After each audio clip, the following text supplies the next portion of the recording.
And now let's meet tonight's starting lineups. First, visiting Thunder from Wheaton College. Starting on the guard line of 5'6" senior number 10, Katie McDaniels.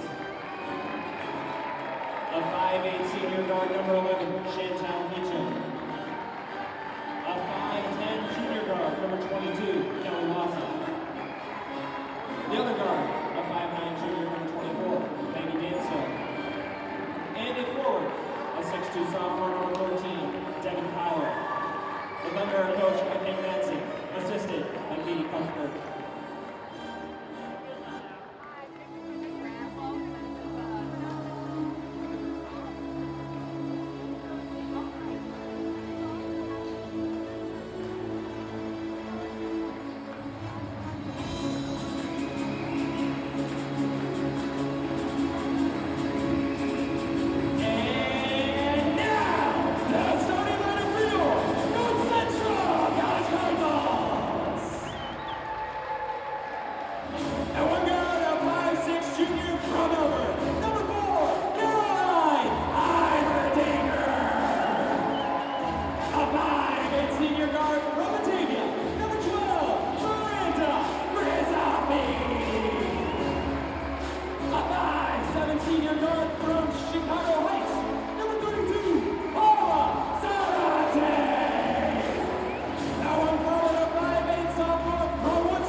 We are here at Gregory Arena, and we have a top 25 team in the house of the Wheaton Thunder visiting North Central College here. I am Eric Gruber here with Kevin Jackman, and dating back in this series history, Wheaton has won 16 in a row. So for the seniors for North Central, this is their last crack at Wheaton, and they're going to pick one for the rest of the year. It'll probably be this one. It's also going to be a crucial one as far as the standings go. 4 and 5 in conference. The Cardinals need to try and run the table, and it kind of starts here tonight. We will keep you updated in the rest of the CCIW tonight, as the Cardinals, like you said, are going to be needing every win they can get if they want a chance to get into the conference tournament. But it's going to start here tonight with the Wheaton Thunder. The previous matchup between these two was a 5-point game at Wheaton. North Central actually led at half, and just too much Katie McDaniels late in the game.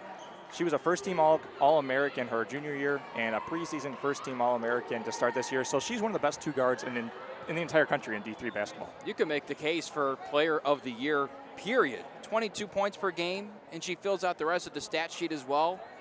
Boy, she's an all-around talent. She didn't play in their last game against Illinois Tech, but in the last game she did play at Carthage, or against Carthage, excuse me, she had 35 points. There you go.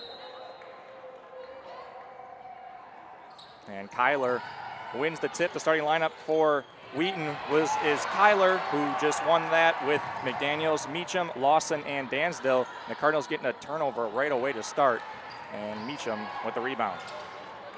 Meacham had a tough game in the previous matchup between these two. She's definitely going to look to improve upon that one. 9 turnovers. And that's Kelly Lawson connecting from deep. And this Wheaton team has played a lot against the system, and McDaniels has a lot of experience against it. So as the point guard, she knows how to run the show. Grazafi short on the 3 attempt, and we'd like to see the senior get going. Miranda Grazafi get going from 3. Lawson right away, 5 early points. And as soon as you establish that second option in the offensive game, in addition to a player like McDaniels, that's very scary for an opposing team. Pauls Ranney with the travel there. She is moving back to the 3 as she's not at the 1 anymore. Caroline Heimerdinger will move back to the 1. So Ranney back to her original position. A lot of shuffling around. We talked about it last game. Yeah, and it's about finding that comfort level in the position you're playing at, and I guess also with the players you're playing with, considering they come out in 5-player units.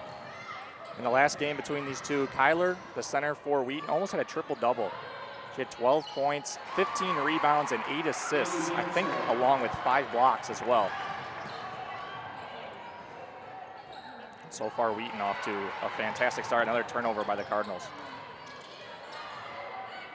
Boy, right now they're clicking on all cylinders, and this is an impressive display. Maggie Dansdale connecting on that layup. 9 points in a minute and a half. Not the ideal start for North Central, and Wheaton doing anything they want.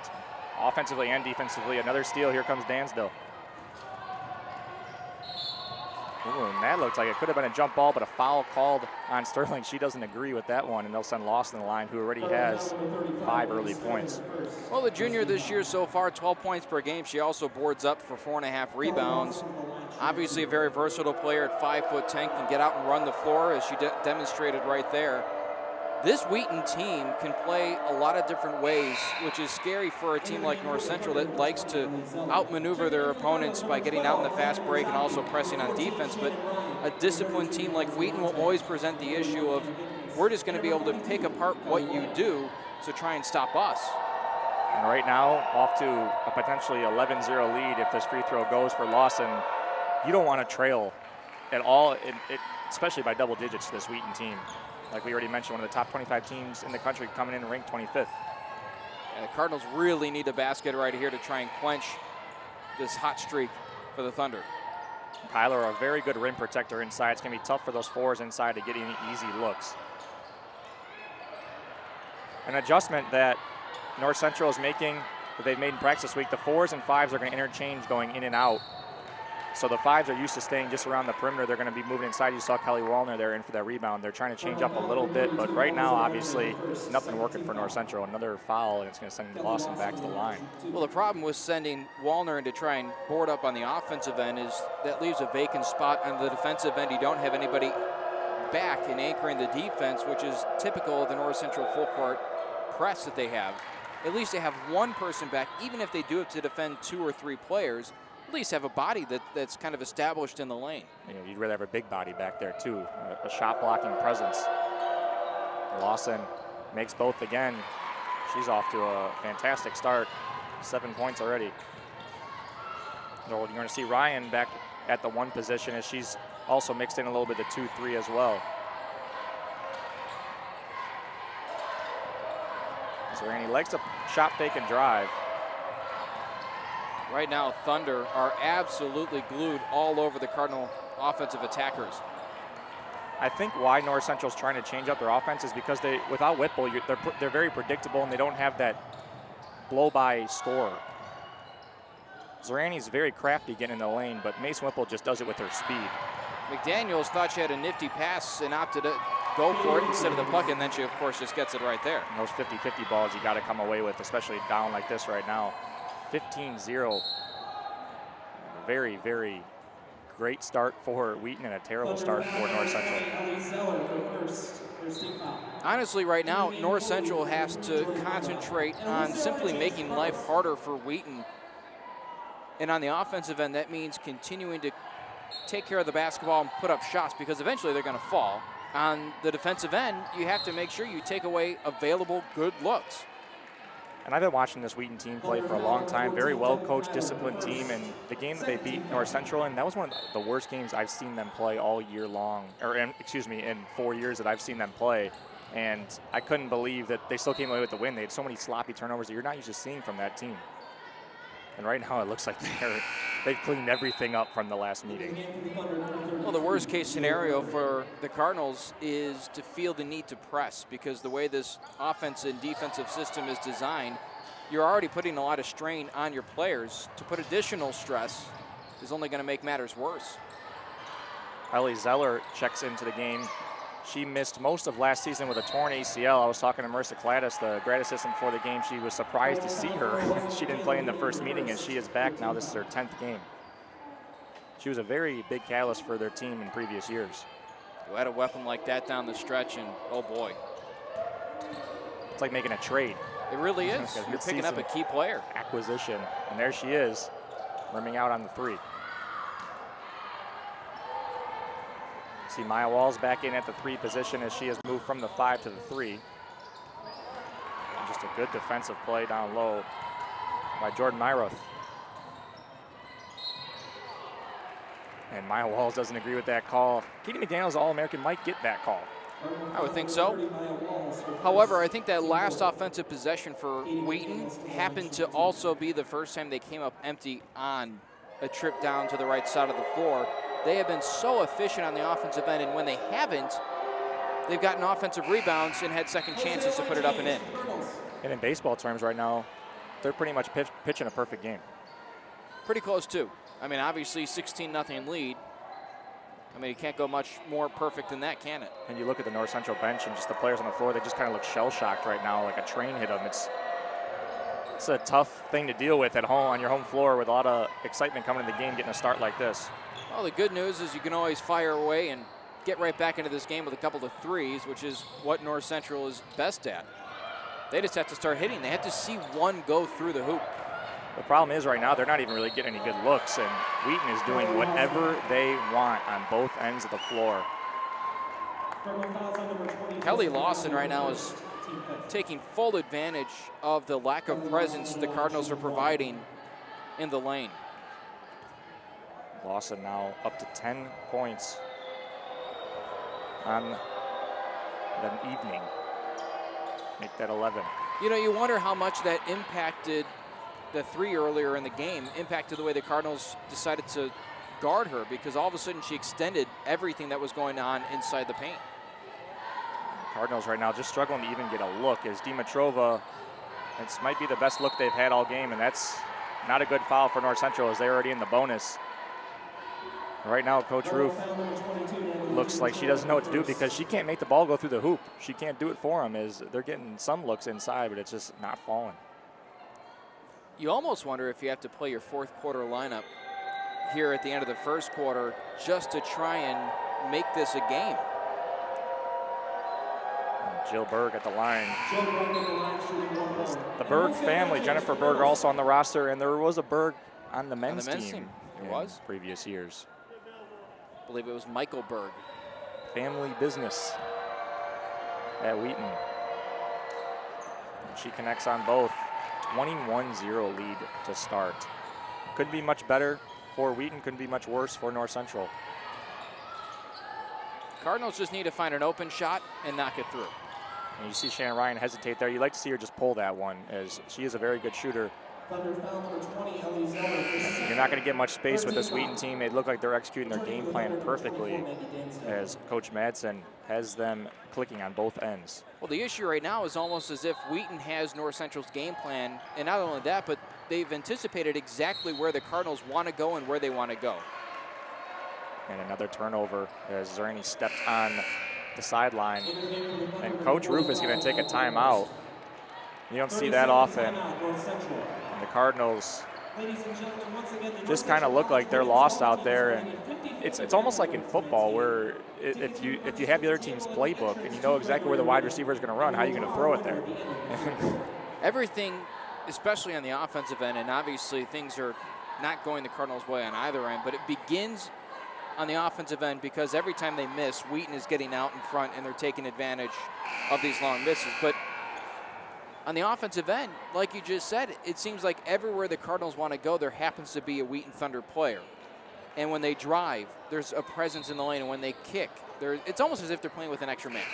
And if you play basketball yourself, you know that when you make baskets, you get more amped up defensively. And right now, their best defense might be just making a basket and setting their press up and putting some pressure on Wheaton. Because right now, Wheaton's just, like you said, getting the long rebounds, getting out going, getting fast breaks, and getting layups. And they're calling every hand check foul right now, and that's going to keep sending Wheaton to the line. Foul number 14, Shannon Ryan up first. It's going to send Jordan Myroth to the line. Jordan Myroth to the line, shooting 2. Could potentially be a 23-0 start here. And you're in that timeout. If you're Coach Roof, what do you say? Stick to the game plan. You got to stick to what we know what to do, and you can't change it now. You have to wait, a 30-second break, you're not going to be able to make any groundbreaking changes to the game plan that you've established.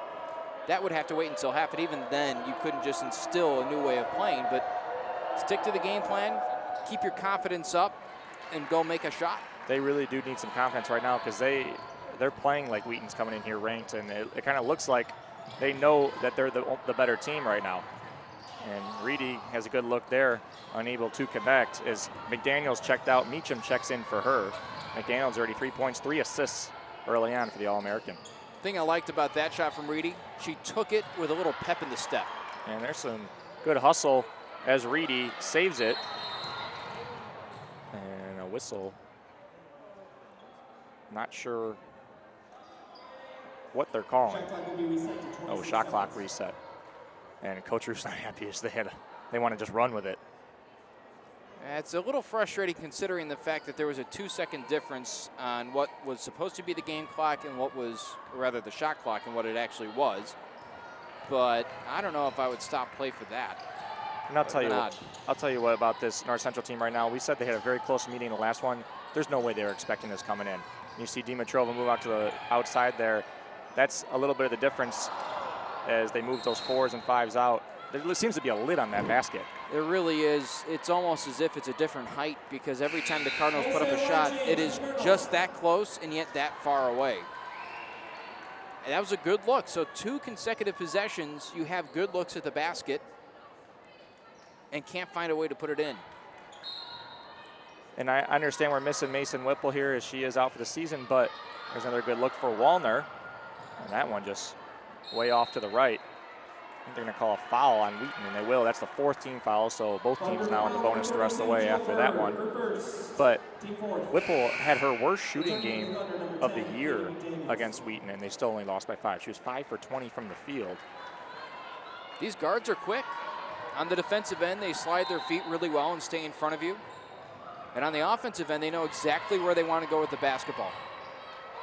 It's just a game plan and executing it, and they're doing that. Brennan misses the floater in the lane. And the drought continues. Like you said, they just need to see one go through the basket.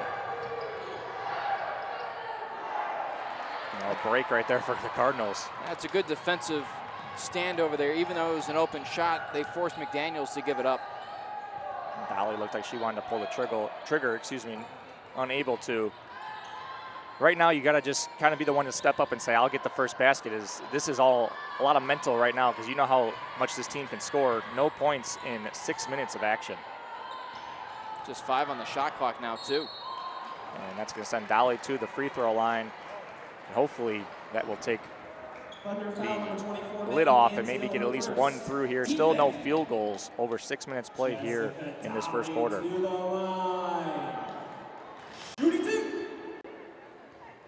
Dolly, the freshman, has been playing great as of late, last month and a half or so, and that one rims out.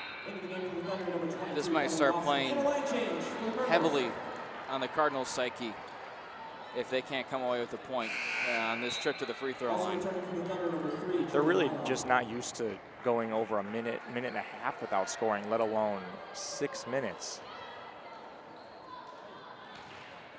Dolly, one more free throw to try to let some air out of the building, and she does. And a big cheer from the Cardinal fans. It's the first point of the game.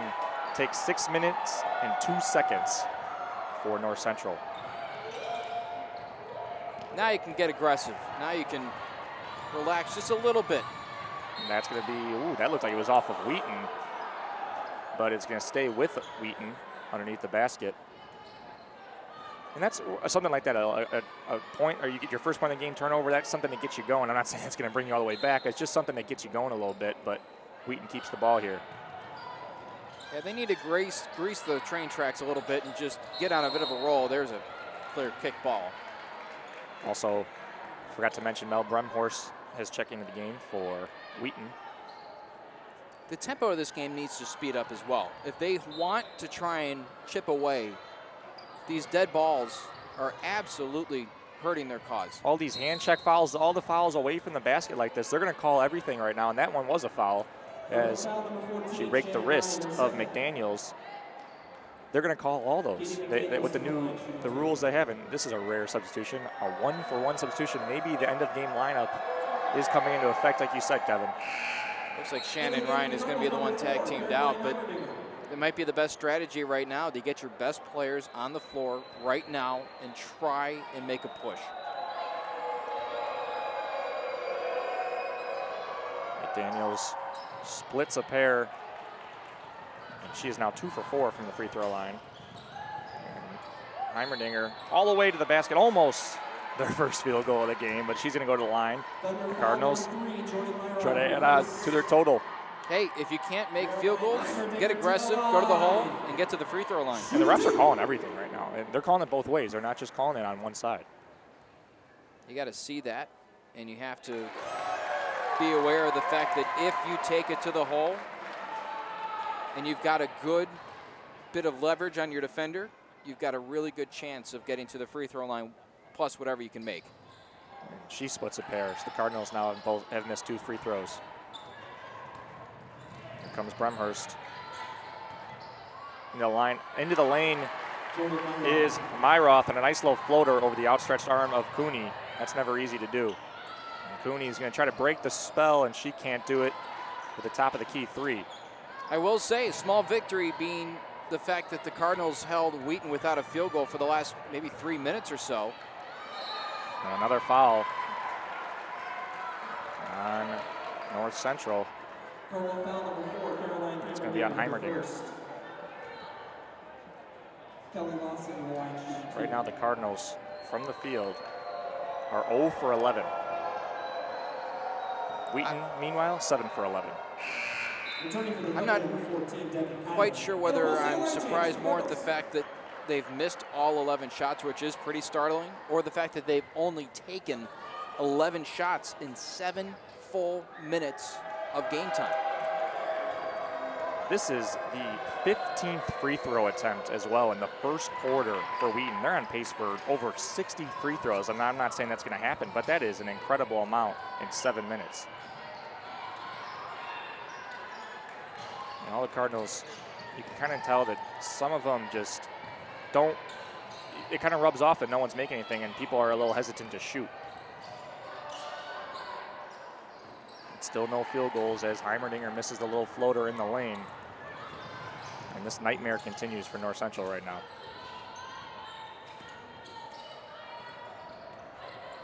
Nice ball movement inside as Myroth finishes as the pass from Kyler. Almost a 30-point lead. Wheaton leads by 27. And in a bad way, you could say right now, just the wheels have come off for North Central, and you just got to find a way to get one back on, get a field goal, start with the little things. You talk about confidence in a lot of different areas. Shooting is arguably the biggest one for North Central, and they need to see a ball go through. It is just that simple. And I know that at this point, you're saying it's improbable that you come back from a 29-2 deficit. But this team is fully capable of it if they can get on a roll. And there's a blatant push, no foul called. And you see the Cardinals already adjusted. They went into their 2-3, where they sit back in their 2-3, and they got to stop. So maybe that's something that they'll notice and try to continue on. But yeah, like you said, you got to start with little things, and you just got to see the ball go through the basket. And we're almost through an entire first quarter. And how about this? In conference play, right now, Wheaton, in their last matchup against Carthage, it was a 3-point game going into the fourth quarter. Guess how many points Carthage scored in the fourth quarter of that game? I'm guessing single digits. 3. That'll do it. So in their last 2 quarters of conference play, they've allowed 5 points and 1 field goal. Shot clock at 3 as McDaniels takes it away from Brennan. She's one-on-one with Zorani. A pull up, take a little 6-footer. That's a tough shot. That's not an easy look, and she gets it to fall on a 29-point lead. Zorani's going to try to get the first one, and that one's short off Vickus's hands, out of bounds. The Cardinals going to send in a new 5. Might be the most frustrating 9 minutes these players have ever participated in, and it's certainly basketball life.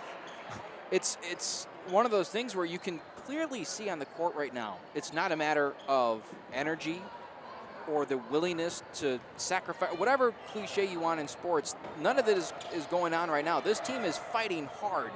They just can't hit a shot. That's it. And something else to mention, I'm not saying it would have made that much of a difference, but Diamond Calicott also out with a concussion. She had 14 points in the first meeting between these two teams. O'Neal gets the first field goal with under a minute to go in this first quarter. And that was a hustle play from Shannon Ryan as she took that one away, found O'Neal, and she finished as they're going to call a foul, I believe, on Cooney. Oh, they're going to call on Dimitrova, excuse me. The only way I could see that being a whistle is if Dimitrova got her underneath, because up top, Jamie Cooney had that ball pretty cleanly. Cooney didn't agree with the call, but it wasn't on her. This free throw shooting is incredible. 17th attempt at the first quarter. You don't see that at any level. 17 and a half is a lot, let alone a quarter. Cardinals, 4 free throw attempts. McDaniels makes both, and the entry pass from Grazafi stolen by Kyler. And here comes Wheaton. Nice bounce pass down low and blocked out of bounds by Cooney. And Cooney thinks it's off Wheaton. Line change for the Cardinals. What Wheaton's doing so well on the offensive end is they're not allowing the ball to stick in one person's hands. They're constantly passing it off and knowing exactly where their teammates are going to be. And McDaniels is the best at it. She doesn't allow that basketball to sit still for even a brief moment. She's just the quarterback on the floor. She sees everything so well. And Kyler getting every loose ball, it looks like right now, and another open three. And that one is air for Lawson, who has played very well in this first quarter. She leads all scorers with 12. Sterling, a nice find underneath the Juarez, and the lid stays on. 3 seconds left.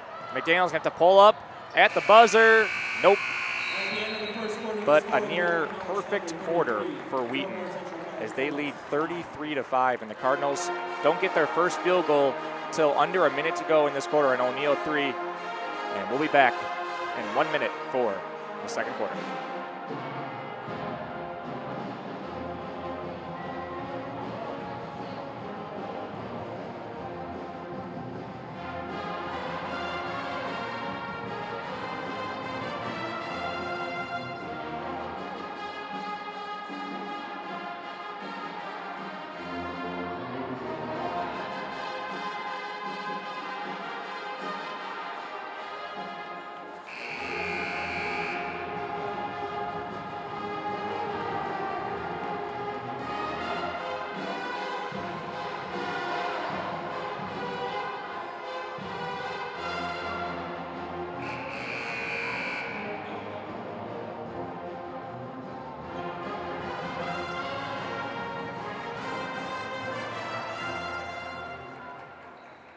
Back here for the second quarter, Wheaton will inbound. McDaniels running that offense. Amazing first quarter, I guess you could say, for Wheaton, as McDaniel finishes with 8 points and 3 assists. Another easy jumper in the middle lane. That's Lawson. She's got 16, a 30-point lead. Zorani with a nice shot fake drive. Now Reedy, a look. The Cardinals kind of just look short on all their 3 attempts. You've seen a few air balls and just grazing the front of the rim. It's like a tired look. It's also possibly a lack of conviction. You don't believe that ball's going in when you're taking the shot. And as a shooter, that is the worst possible thing. And you notice another one right there, a 50-50 ball. Wheaton getting every single loose ball. It just kind of looks like they want those more right now. Reedy, another good look. That one is good. Nothing but net. You kind of just got to see them use their legs a little more on those jump shots. Coming up a little short. That one, it looked like Reedy made the perfect adjustment as that one barely touched the net and goes through. And the Cardinals have adjusted on their back in their 2-3. Not pressing. Another mid-range jumper as Heimerdinger's battling down low with Kyler. That's a tough matchup for her. Not exactly a fair fight. Well, you know, you talk about going to a different defense and how an offense has to respond to that. A 2-3 defense is very good, and in this particular instance might actually help the Cardinals stop the leak that is the Wheaton offense right now. However, in my experience and what I've seen from 2-3 defenses, it leaves you prone to offensive rebounds. And against this Wheaton team that is so scrappy and also so lengthy, that's an issue. That turnover right there is one of the many turnovers, they had at King Arena in the first matchup between these two. Just a lot of careless turnovers, and they have not had that today. Walls drives, little floater in the middle lane, misses to the right, and it's gonna be a 2-on-1 with Cooney back. And another block for Cooney. Well, the defense looks better. Great patience right there displayed by Cooney, sticking with that first defender instead of trailing off. We've seen 3 air balls from Wheaton since the Cardinals have dropped back into this 2-3. And Brennan finds Walls in the corner there. That pass is tipped. Cardinals just got to get something going offensively. Gonna be a tough matchup for Dimitrova inside, and she's gonna fight her way in there and get to the line. We'll see who the foul is called on. That's what they have to keep doing. They have to keep being aggressive in the lane, because when your 3-point shot's not falling, you got to find something to go your way. And I like how Coach Roof has dropped back in this 2-3. You saw a lot of easy layups against that press, and that's adjusting to something that clearly wasn't working with the press against Wheaton. And the defense has looked better since they dropped back. Dimitrova can't get the lid off as that one goes halfway down and comes out. You know, just 2 points in the last 2 minutes and 15 seconds for Wheaton here in the second quarter. That's a marked improvement over the first. Missing both, but Dolly tracks down the rebound. Almost ran into Dimitrova. And that one almost stolen. It looks like the ref got in the way as Meacham kind of smiles it off, as she probably would have had a steal if it wasn't for the referee. Cardinals are thinking, oh, well, that's such a shame. They're probably thinking it's about time we got a break. Nothing has gone their way so far. Brennan, good job using her body inside. It looks like she might have got poked in the eye, the mouth, something. She doesn't look comfortable. And the Cardinals creep into double digits as they've matched their first quarter total. And you see Wheaton, that's another questionable call there. It didn't look like it was off Wheaton's foot. Well, with this 2-3 defense, the offense's objective is to get the ball in the middle. From the middle, you can try and distribute that basketball, or you can turn it. If there's a vacant spot, you can take a shot or drive.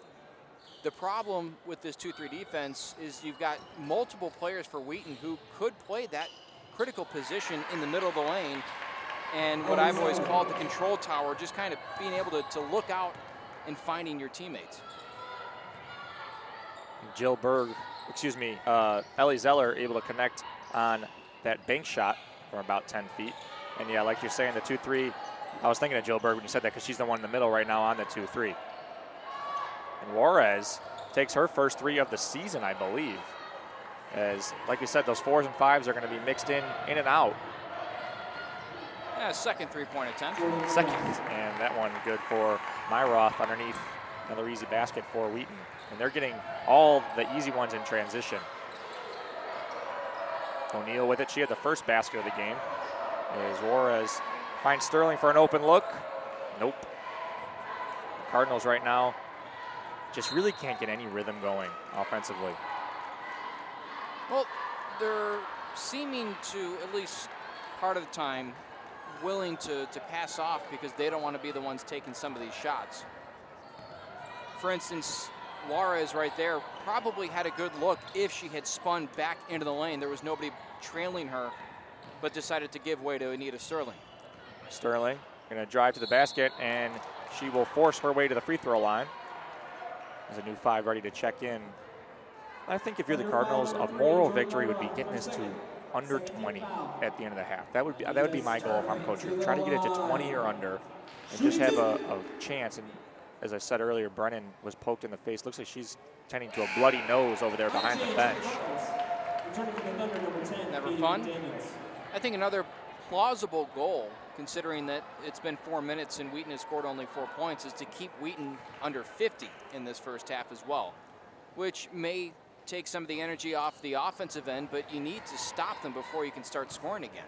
The Cardinals not doing themselves any favors at the line as Sterling splits a pair there. They're now 3 for 8 from the free throw line. Good transition for the Cardinals, getting back on the defensive end and getting set. Problem is right now, they want those mid-range jumpers. The Cardinals want teams to take them, and the Wheaton Thunder want to take them, and they're making them. These are not easy shots that they're hitting either, especially in the college game. From 15 feet, those are some of the more difficult shots. Sterling with a tough drive and finish. And those mid-range jumpers, that's North Central's goal. They want every single team to take those, and Wheaton is accepting that challenge. Meacham for 3. She's unable to connect, and the Cardinals come in with a 50-50 ball, as they needed one of those. Reedy, nice pass up top to Sterling for 3, and that's 5 in a row for the senior Sterling. And right now, if you're the Cardinals, you got to use this energy you have right now. Oh, and Vickus almost had a steal there. Half a second too late. This 2-3 defense has to keep contracting and expanding. And on the last possession, they did a really nice job at collapsing on the lane when the ball was entered in there. Sure, there was an open 3-point shot, but you're happy with that as long as there's not these 5-foot or 10-foot shots being taken by Wheaton. And then with all those players in the lane, the likelihood of getting the rebound increases, of course. Inside to Berg, and she misses, gets a rebound, and nice little finish with the right hand. Lead back to 27 for the Thunder, and just Cardinals, that's just not taking care of the ball right there, as Ryan was expecting Dolly to come around the lane, and guess what? McDaniels knows the game plan, and she's sitting there waiting for him to come. That's McDaniels, a senior playing against us for 4 years. She knows exactly what's going to happen every single time, and she's telling. I saw her pregame. She's talking to her teammates, explaining to some of them what to do on the offensive and defensive end. A tip pass there into the hands of Meacham. At this point, there's just so much tape on the Cardinals that formulating a game plan should be the easy part. Well, here's the thing about Mason Whipple. You can't game plan against the speed she has. You can't just stop speed. I don't care what you say. If she's going to come up the floor and she's going to pull up, she's going to pull up. If she makes a couple of those and you're going to come out and guard her, she's going to go right by you. And that's the thing with Mason Whipple. That's very rare speed that she has. Oh, what a crafty move that was. Daniels, nice little floater in the lane. It's the lead to 31. Walls hands off to Shannon Ryan. Back out to Walls now from Dimitrova for 3, and that one's long, as Cooney had the rebound and lost it to Kyler. Boy, active hands for Wheaton. It almost always seems as if they're trying to eye for a steal or a turnover. And Wheaton's not settling with this lead. They're trying to just bury the Cardinals. They keep pounding away, making jump shots, getting stops on the defensive end. They're not content, but they want to get this to 40, 50 points. And you see the Cardinals, it's a mental thing right now. When you see the scoreboard like that, it's tough. It's really tough to focus. What's a little demoralizing is the fact that Anita Sterling had that little 5-0 run, and you suddenly felt this air of maybe not a comeback per se, but some confidence being instilled back into the team. And then Wheaton responds to that, and currently on an 8-0 run. They're just showing why they're a top 25 team in the country and the top team in this conference. CCIW very tough this year too.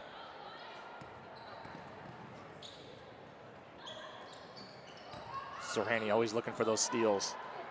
And another jumper, good, and that one's Brumhurst. Extends the lead to 35. Look, there's plenty of things the Cardinals can talk about and improve upon in the second half. The fact that Wheaton is making almost every single one of their shots is just something that can't continue to happen. Physics usually just doesn't allow it. And looks like almost another turnover as Zorhani gets it back. Brennan at the shot clock buzzer, long. And here comes McDaniels. They're not slowing down at all. McDaniels finds Zeller, shot fake, one dribble, jumper, just so fundamentally sound. But just so calm. I mean, nothing seems rushed. Even when the game has sped up and they're in the full court rush to the basket, everybody's playing with composure. McDaniels now 10 points, 4 assists. Kelly Lawson 18 points to lead all scorers. Going back to 2 possessions ago, when McDaniels was stuck in the lane with no options, what did she do? She turned to the basket, shot faked, and made an up and under move. She never panicked. And that's also being a senior too, is O'Neal. Another turnover for the Cardinals. Look at her just survey the floor and take stock of what she has. Lawson, she gets to 20 points with that little floater on the baseline. And the lead up to 39. Reedy goes to the basket, in and out. Fight for the rebound, out of bounds. Usually those in this type of game, they're going to give to the losing team if they don't know who it's off of. Yeah. I couldn't really tell on that one, but. I think that was pretty much what would have been a jump ball, because I think both players had it come off their hands. But when you're trailing by 39, you might get some of those calls. And you just got to kind of feel bad for the seniors for North Central, as well as I've obviously got a whole half to go in this one, but they've been wanting to beat Wheaton for 4 years, and they've been struggling with them. Had a couple good games with them, and then you come out and this is the score. It's really tough to deal with, especially going in the halftime locker room. With a minute to go here, Wheaton might have a 40-point lead. You know, obviously we're not going to have ears in the locker room, but there might be some emotional things said to try and get this game coming the other way. Reedy for 3, good. And Michaela Reedy connects on her second 3 of the game. That was a careless turnover from McDaniels. And that one capitalizes as she jump stops at the elbow. Wheaton, like you said, the ball doesn't stick, just keeps moving around, and Kelly Lawson says, I love these mid-range jump shots. She's got 22. It's like a clinic right now with their ability to knock down these 15-foot shots. It's sad to say it, but Kelly Lawson's got more points than the Cardinals right now.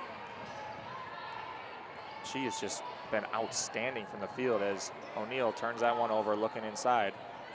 I guess if you want to say the Cardinals improved on something, it was not fouling this quarter, because they were in the bonus very early last quarter, and that's getting out of that press has a lot to do with that. 6 seconds to play here as Kyler has it outside.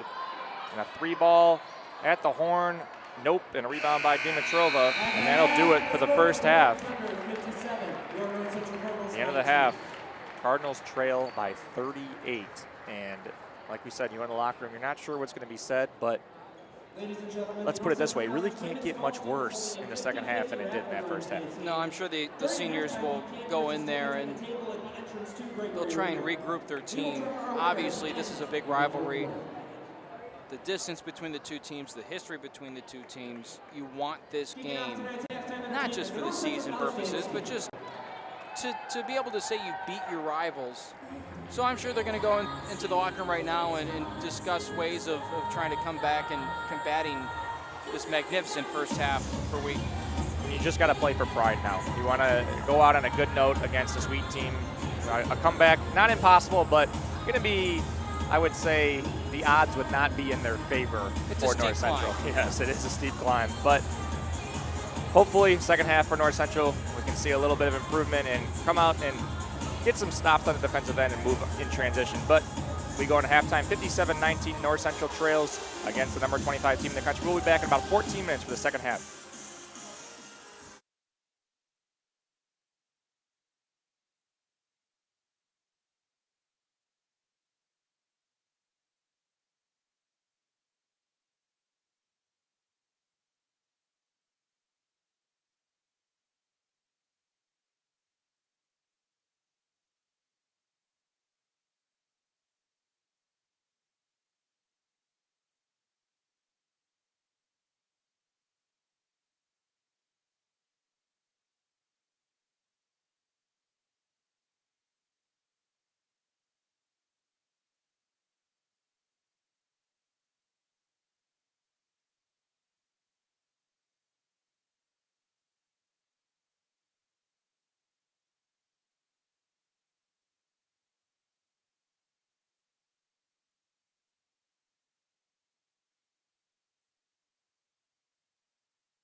Cardinals come out of the locker room. We'll see what adjustments they make besides just trying to knock down some jumpers, but they trail 57-19 as we start the third quarter.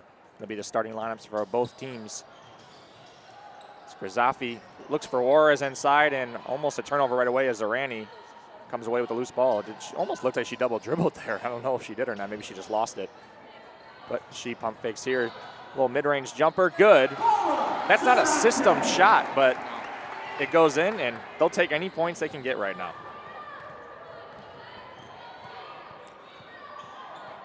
And the Cardinals look like they're going to stay back in their 2-3 and not press as Meacham for 3. That's good. Well, the Cardinals right now, they just need to concentrate on sticking to what they know how to do, and that's put the ball in the basket. And to do that, they have to make sure they take care of the basketball. That's priority number 1. Meacham, a very good shooter from long range, gets her first 3 to go. She now has 5 points. Seen Meacham have very good games against North Central in previous years. Heimerdinger, deep 3. Cooney, the rebound. Grzafi's going to try one from the top of the key. That's good. And the senior Miranda Grzafi gets her first 3-pointer to go. The Cardinals match their first quarter point total in 1 minute and 10 seconds here in the third quarter. That's a good sign. Coming out scoring a little bit better. Now they got to get going on the defensive end. Also says something about that first quarter. And McDaniels, look at that. She just knows where to go, finds the seam, grabs the offensive rebound, back up with it, and the foul. The All-American is going to go to the line to try to complete 3-point play, where I'm sure she wants to improve. She missed a couple free throws so far in this one. She is 4 for 6. Yeah, you really got to be nitpicking if you're Wheaton and you're taking stock of what you did wrong in the first half. What do you say you did wrong? Not quite sure. I've seen a lot of basketball. I don't know how often I've seen a team play so flawlessly. And also, they're just uncanny knack to hit just about everything they took. As a coach, you kind of go in the locker room and just say, relax for 5 minutes. We'll go back out there and do the same thing you just did. As O'Neal, looked like she was just trying to force that one in there, turns it over. Lawson going to go back to her mid-range as she wants to shoot that mid-range. You already saw her take one so far in this quarter. She missed it. Now she finds Kyler underneath for the easy basket. The 2-3 defense works, but it works even better when Jamie Cooney is the anchor underneath the basket. Turnover, and Wheaton makes them pay. Meacham, a wide open layup on the 2-on-1, extends their lead to 33, 67-24. And Dolly, like a tired leg shot there as it comes up short. Lawson was looking to drive. Now Dimitrova falls down, gets back up, and the miss at the finish for Dansdale, and everything's going right for Wheaton. They're not slowing down at all coming out in this third quarter. Dolly, same spot, and she cannot connect. As you see the 2 North Central players there, Brennan and Dimitrov, they're so used to pressing as they were about to, and then they forgot they got to fall back. McDaniels, the mid-range, that one's good. It's like clockwork. Talking to Coach Michelle Roof on the first episode of the Cardinal Report and some of the players, and they said, when we first started learning this system, it was tough to change the instincts. Because your instincts as a high school player, Brennan knocks down the 3 on the pass from Dimitrova.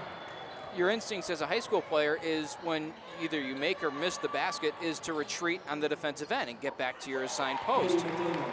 Boy, McDaniels is just plugging away right now. McDaniels' left-handed layup is good. The zone looks a little loose right now. They're kind of doing whatever they want inside with it. Maybe that was the adjustments they made against the zone.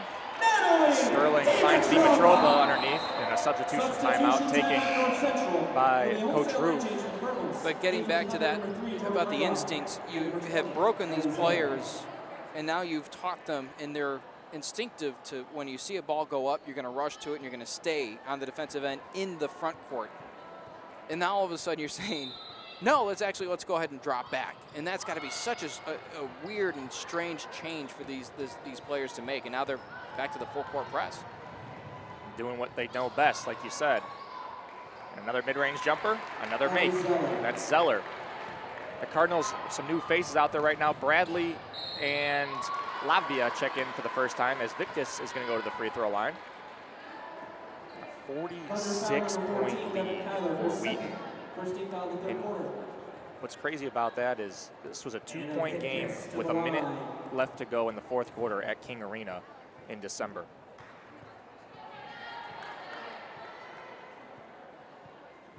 Victus unable to connect on the first. You kind of feel bad for the North Central seniors, not just losing, it's losing the way they are right now, as you just kind of wanted to see at least a competitive game for them to have a chance to beat Wheaton in their last try with them. And everything just going right as Myroth goes in with a little baby hook in the finish. You know, at this point, it's not even the seniors you feel bad for. It's just this team is competing hard, and they're trying to keep up with this team. It's just Wheaton came to play, and they came with a game plan that was sure to work, and it's working. Kyler checks out with her third foul as Victus did a great job down there battling for position. You saw Cooney, Zorani, a couple of seniors on the bench applauding the effort from the freshmen. Got to take some positives out of individual play as well. That's one right there, and they're going to call 3 seconds on Victus. It's like adding insult to injury. Hey, look, you know, obviously 47-point game. It's very hard to draw negatives. Take that back, draw positives for this by the Cardinals. But you have another 15 minutes, and you're going up against one of the top teams in the country. You have to take this not as an opportunity to win a basketball game at this point, but to learn how to battle adversity, because right now this is as much adversity as you're going to get over the course of the regular season. And let me ask you a question: if you're Wheaton, when do you pull the troops? Now. For the game? For the game. I think he's going to go the rest of the quarter. I think at this point, a 51-point lead, I think that suffices, and you start introducing some of your other players and indoctrinate them on how to play North Central if I'm Wheaton and I'm strategizing. I agree with you, but I think he's going to go till the end of the quarter. That'd be my prediction. Or at least the last minute or two of the quarter. Cooney catches in the corner. Up top to Walls now. As the Cardinals right now struggling. 7 in the shot clock. You don't mention the shot clock much with them. Here goes Reedy. Kicks to the corner. Walls blocked by Meacham, and that's going to be a shot clock violation. Great defensive possession by Wheaton. You got to give Wheaton all the credit in the world right now. They came here with a game plan, like you said, executing it, and it's not just making shots. That's not all of it. They're doing every little thing possible, and guess what? They're not hitting these crazy contested shots. No. They're open. They're not making stuff that you go, okay, well, they can't make that. I mean, they're shooting a high percentage, don't get me wrong, but they're not hitting these incredibly difficult shots that seem like they could never go in again. They're hitting wide open mid-range jumpers.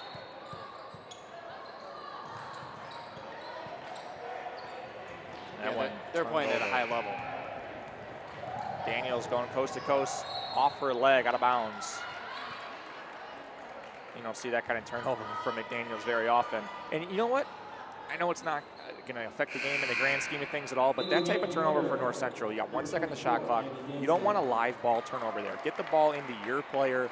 If you don't get the shot off, you don't get the shot off. You get to reset on defense. There, they get the ball and they go. It didn't hurt you there. But in just looking at the big picture in the basketball world, that can't happen.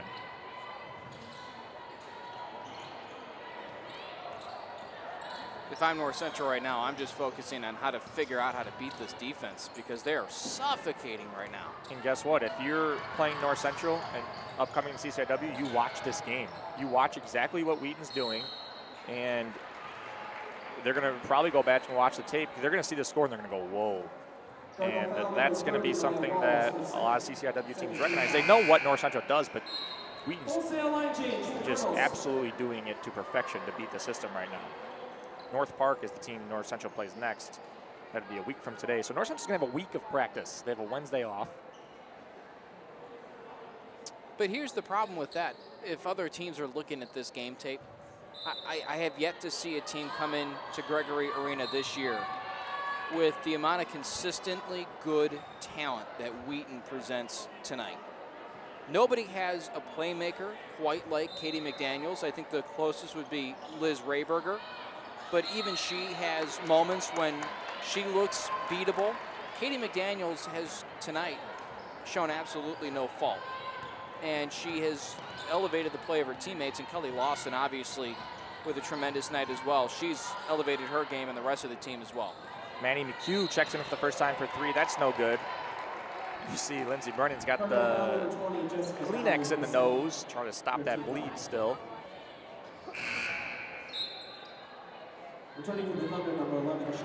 Beecham checks in for McDaniels. You wonder if that's the end of McDaniels for today.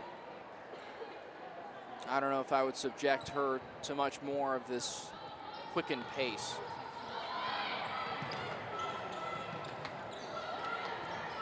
Update around the CCIW. Elmhurst with a final. They beat North Park 85-71. Other games still in action right now, but that's your lone final. That's a rare missed jumper. And a foul looks like it's going to be on Jessica Dolly. The loose ball. Well, Mike, it's a good time to remind the viewers that after this game, we'll follow the men's game. About a half an hour following the final buzzer in this one. The men, Cardinals and Thunder to take the floor, and that one will have a lot of importance with the way the CCIW is set up right now, and the Cardinals really needing a big win. They took that double overtime win against the Thunder in their last meeting in King Arena. A plus side for the Cardinals for the men's. Connor Reardon cast is off, so that means he's getting closer to returning. And McHugh, good job inside there, boxing out and getting the over the back call. That's going to be the 4th team foul on Wheaton. That's on Myruth. New 5 for the Cardinals. And you wonder who Coach Roof brings back here as well. We talk about Wheaton pulling their troops. Does North Central pull their main 5, 6? Do you keep playing them? I think you keep plugging away. I don't think this system allows you the luxury of sitting down your key players, and that's kind of what this system does. It kind of takes away the fact that you have key players.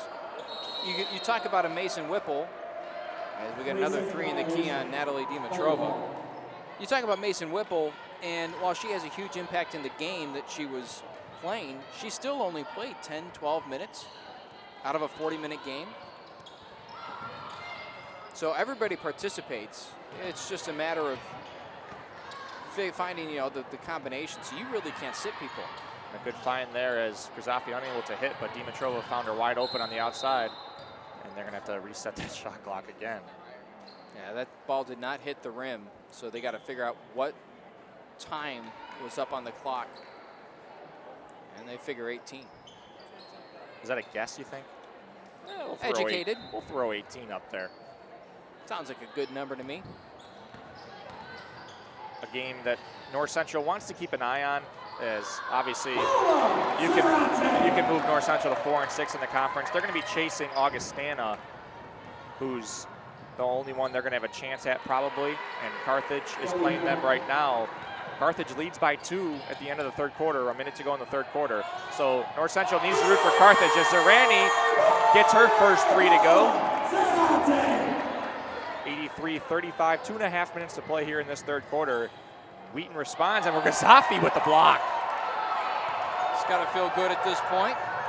Zerani going to try the other side for 3. That one not able to connect like the last one. Well, at least for a brief moment, you felt a little bit more comfortable with the way this team was playing. Another mid-range jumper, another make. Boy, they must just sit 12 feet away in practice for like an hour and a half and just pound out jumpers. That was from Bremhorst. A 50-point game with under 2 minutes to go here in this 3rd quarter. And Ryan with a nice left-hand drive, not able to connect. Dimitrova saves it. Ryan fouled. And she will get 2 free throws, I believe. The team's 4th, so she will not go to the line. Next foul will send her to the line. Is Wheaton now going to send in some new players, like we said, looks like they're going to start pulling the starters. Abby Dorman checks into the game. Bradley and Heimerdinger patrol up top. Now O'Neill into the corner to Cooney. Looks inside to Vickus. And it looked like she was looking for Vickus to go to the basket, and Vickus and Cooney were on the same page there. Yeah, Vickus never quite released from trying to establish position. Travel right in front of the scorer's table. Turn it over to North Central. And if you're North Central here, just a moral victory. Try to win the fourth quarter by double digits. You're going to have your normal players out there. Wheaton's going to put their subs in. Just get something going into the week of practice that you're going to have. You're going to clearly have to regroup, make a lot of adjustments. This is not easy to bounce back from. You can say that you just wipe it away, whatever. It's not that easy. You don't know what this final is going to be, but let's say they lose by 40. Let's say they lose by 50. That's not something. It's not losing by 5. It's not losing by 10. So it's something that's going to be tough to bounce back from. But you know what? They got a week to do it. You almost kind of wish they had a game Wednesday. You just got to play and get rid of it. But they got a week to do it, and we'll see what kind of week of practice they have. Well, a game like this kind of tests the mettle of a team in the sense that do the leaders on the team kind of chastise the rest of their players? Do they, what kind of motivational technique are they going to be using to try and get everybody on the same page? And these are the games, and the after effects of these games are the best opportunities to see who exactly leads and who effectively leads. Cooney got her first points of the game there on those 2 free throws, then followed by a Wheaton turnover. She's going to try another one. Good. Cooney, 5 in a row for North Central. Here comes Wheaton right away. They do not waste a second as Jordan Myroth finishes over Cooney. I'll tell you what, Myroth very patient as she doesn't seem rattled by anything. O'Neill with a little mid-range jumper. Cardinals offense in this quarter, a lot better than it has been in the first 2. Another layup, not good on that one as Cooney contested it, missed underneath by Bremhorst. O'Neill going to try to drive the lane. 2 in a row for her. Yes. And a substitution timeout taken by Coach Roof. So Cooney 5 in a row, then O'Neill follows it up with 4 in a row of her own.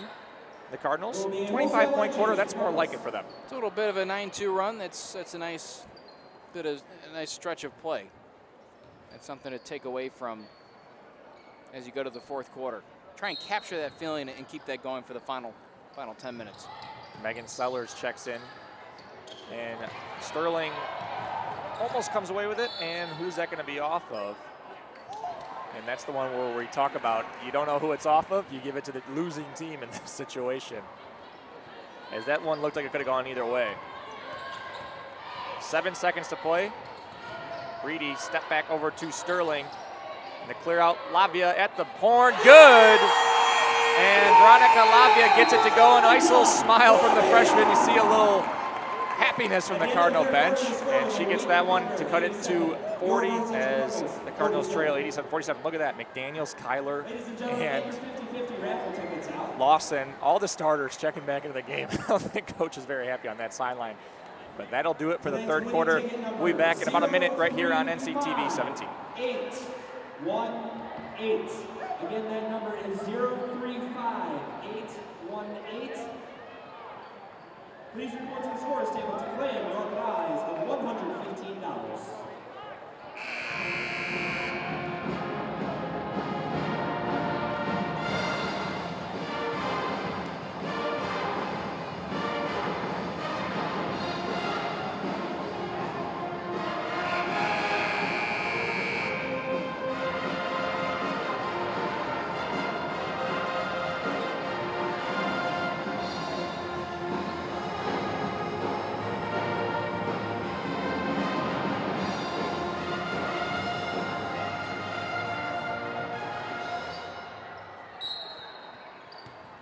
Back here for the fourth quarter at Gregory Arena. Cardinals with a little run to end that one, and that brings the starters back for Wheaton. As you see McDaniels with the ball there, finds Lawson underneath. She goes up, good. Just like that, Wheaton right back on the board. Sterling catches the trail from Brennan. And she looks like she's trying to clear out, look for somewhere to go. You like to see that little spurt at the end of the quarter there for the Cardinals, a little confidence builder. As we talked about trying to take some positives away from this one, you can talk about that at the end. And another 2-on-1. Here comes Lawson, back at Sterling, and they're going to give her the offensive foul. They will.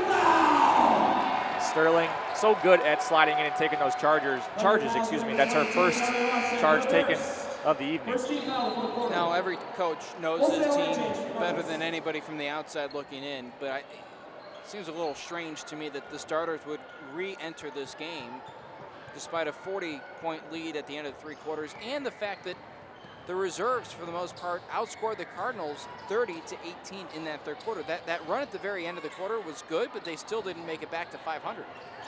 So it's a little odd. It has to be the system, because you're playing a normal team. You're not worried about that. And I'm not saying he's worried about it, but still, as Kyler misses the little 7-foot jumper and gets her own rebound, and now that pass goes right through the hands to Lawson.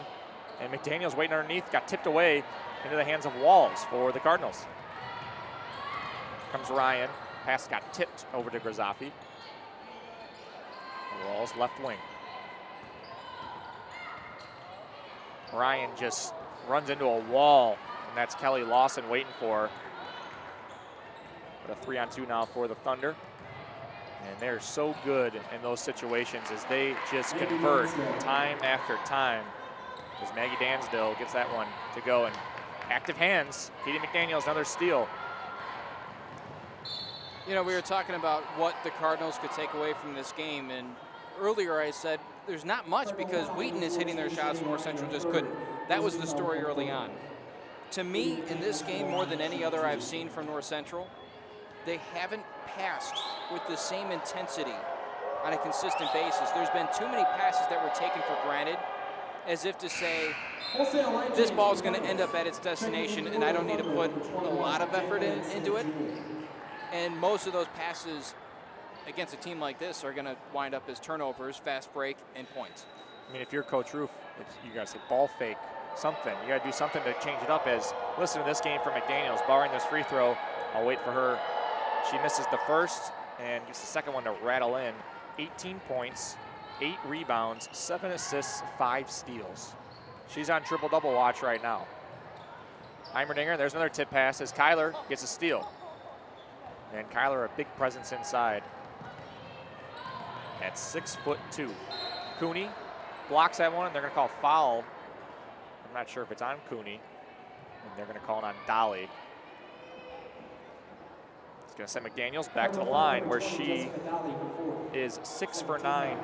From the free throw line. That's one thing she's probably not happy with herself on. She could improve on that. First one from McDaniels is good, but she is on triple-double watch. 19 points, 8 rebounds, 7 assists, 8 rebounds. She has the most rebounds for for Wheaton, and she's the smallest one on the floor. What does that tell you? That's just instincts. You know where the ball's going to come off the rim. You know where to go. You know how to box out. That's not, they're bouncing to her. She's also just so crafty. She kind of sneaks in and out. She knows where to go.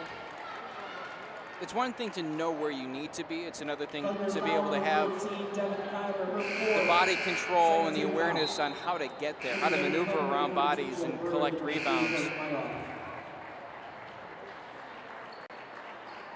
Erica Van Dusen is the new Wheaton Thunder to check into the game, along with Jacqueline Sanjul. Manny McHugh for 3 on the right corner. That one bounces high off the back of the rim. Rebounded by Berg. Kick out Lawson, 3 ball.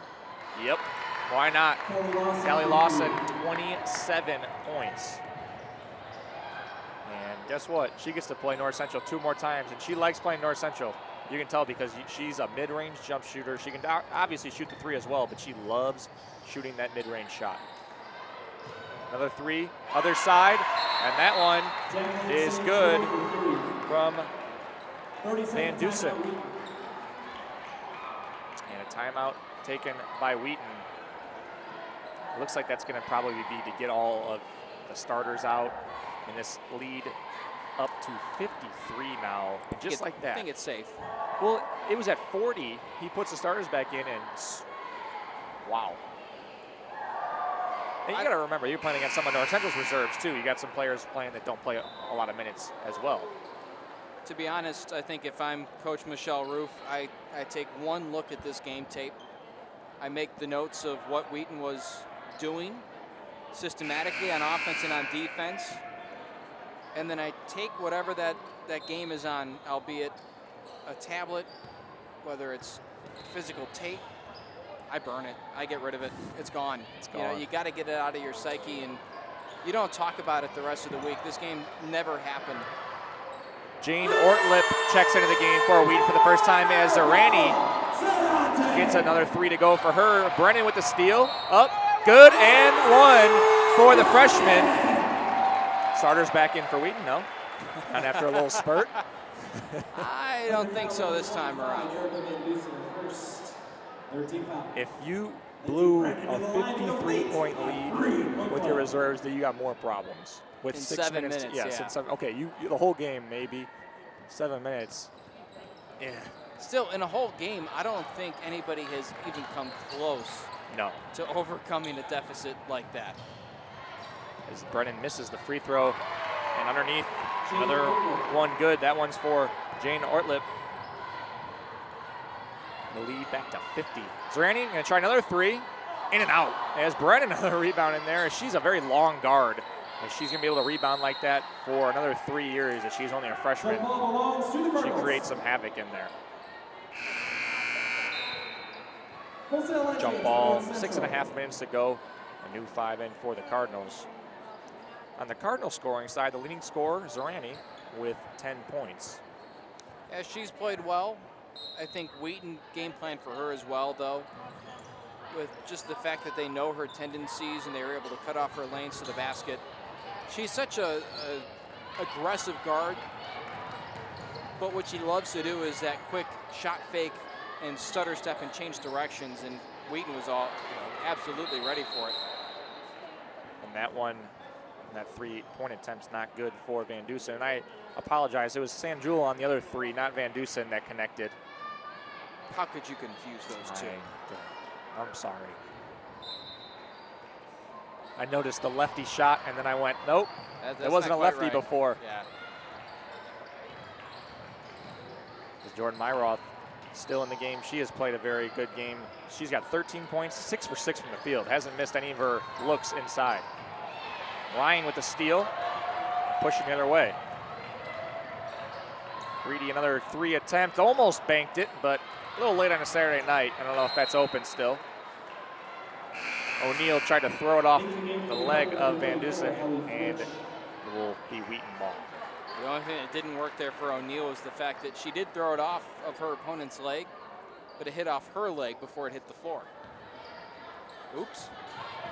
One more sub in for Wheaton, and that is Ellie Flitsch.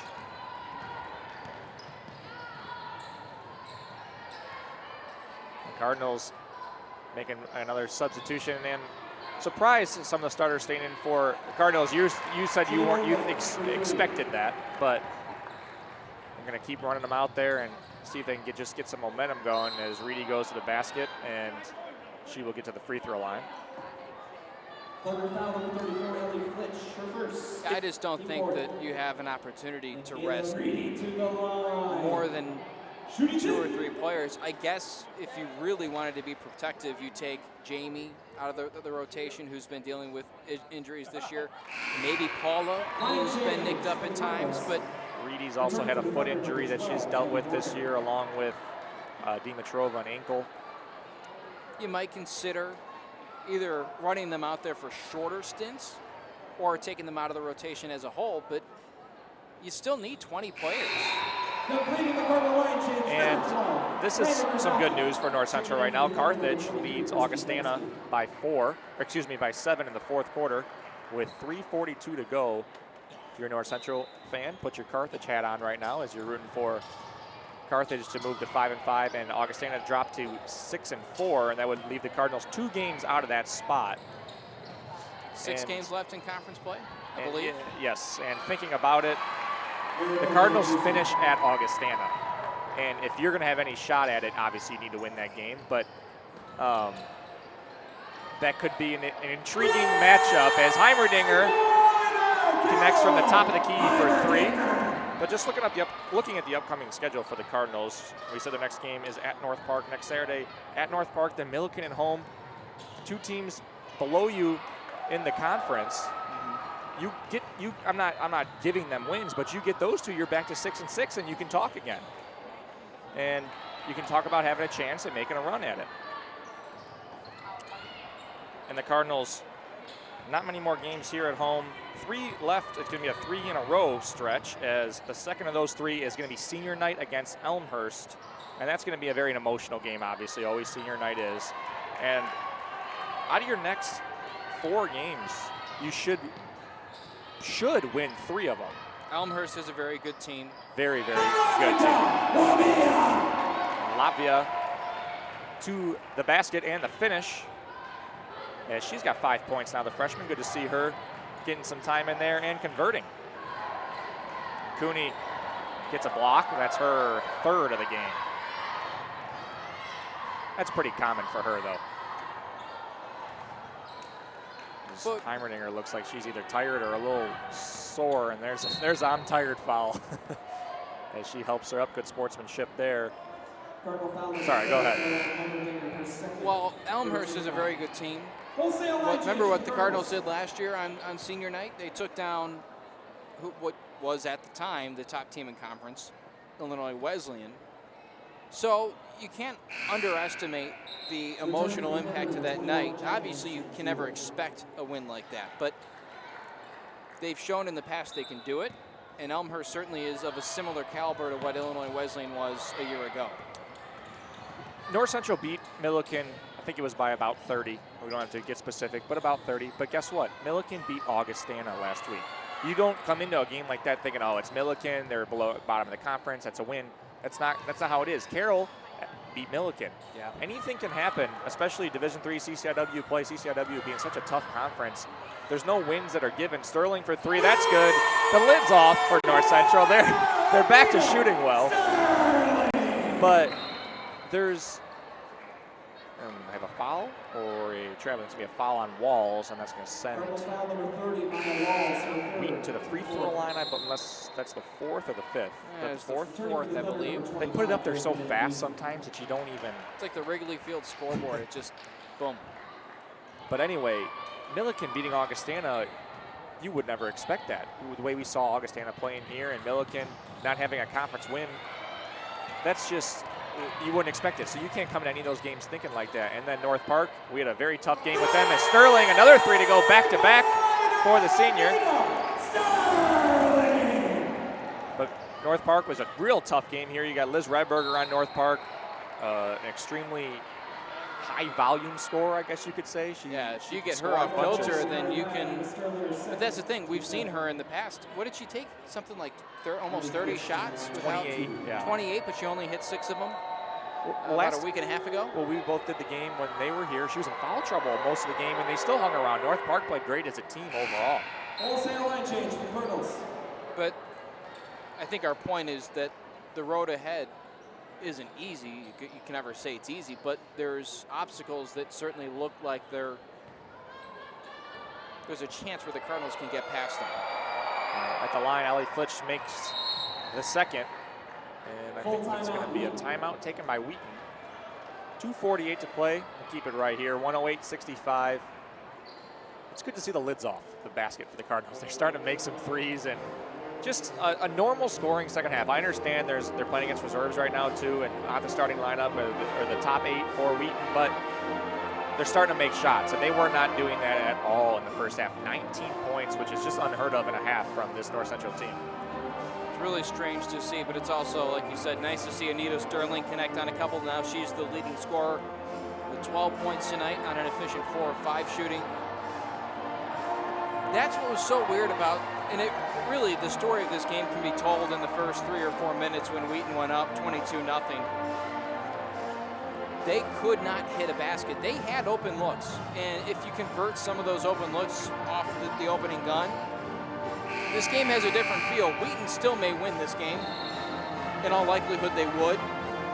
But it certainly wouldn't be a 43-point game with the reserves playing almost the entire fourth quarter. It took over 9 minutes to get a basket, or a field goal, I guess we should say, in that first quarter. And we were talking about it not on air, off air. In all sports, everything's contagious. In baseball, when no one's hitting, it seems like nobody can hit. Just everyone goes down the line. Even if a pitcher's not that great, you can't make anything. As McHugh almost had a bank on that three, unable to connect. Good to see the Cardinals still playing hard out here. It really is contagious, and I know it's kind of sports lore that it can't be contagious. You can't have everybody on the same page. And McHugh tries another one and gets that one to go. And Shannon Ryan with a foul underneath. McHugh getting the three to go. That's her third three of the season. But you and I have both witnessed, teammates on whatever given sports team we've been on, where it does take one individual or collective effort where all of a sudden the whole team starts to play well or the whole team starts to play poorly. It really is true. I do believe in that theory that things are contagious. And I don't want to talk about her a lot, but that's a moment where Mason Whipple comes in, and where you miss her the most is when you look around and you say, who's going to drive and go get a basket? She was always the one. And she was the one in the fourth quarter that kind of dominated the basketball. She didn't shoot every time, but she had the ball in her hands a lot of the possession, whether that was a shot or finding somebody to shoot. She was the one that had it. As Brennan knocks down another three. And since she's got her nose figured out, she has been good. 112-71, under 2 minutes to play here. And that one's thrown out of bounds. It's going to stay with Wheaton. It must have been tipped by a Cardinal. Brennan now, excuse me, I was saying Brennan now up in double figures with 10. And I was going to say it's nice to see multiple people getting some confidence here in the fourth quarter, even though it is against reserves, and you'll take it with a grain of salt. Just being able to put on display that you can knock down shots and that you're seeing the ball go through the hoop. I really like Brennan's jump shot, and I'd like to see her shoot that three ball more, as she's hit two so far in this one. Dolly missed one on the right, try one top of the key, no good on that one, and rebounded by Van Dusen. Minute 20 to play here as Wheaton has ran away with this one. They did early. They ran away with it early, as that three is no good from the corner. That was Ortlip. And have one more line change for North Central. But like you said, tape burned. You can keep the fourth quarter, I think. The rest of the game's got to go. Don't burn our tape. But their own. I believe Marissa Cladis is in charge of the tape, grad assistant for North Central. We'll see. But you look ahead, you gotta, like we said, there's no given wins. There's no easy wins in this conference or really in most conferences, but you got a favorable schedule looking ahead. Teams you've already beat on the year coming up with North Park, Milliken, Elmhurst is in there, but then Carroll after that. 3 out of 4, obviously, for sure you need. And if you win 4 in a row, if you somehow get Elmhurst on senior night, you're talking about fighting for that last spot against Augustana in Rock Island on the last game of the year. So by no means is this season gone for the Cardinals.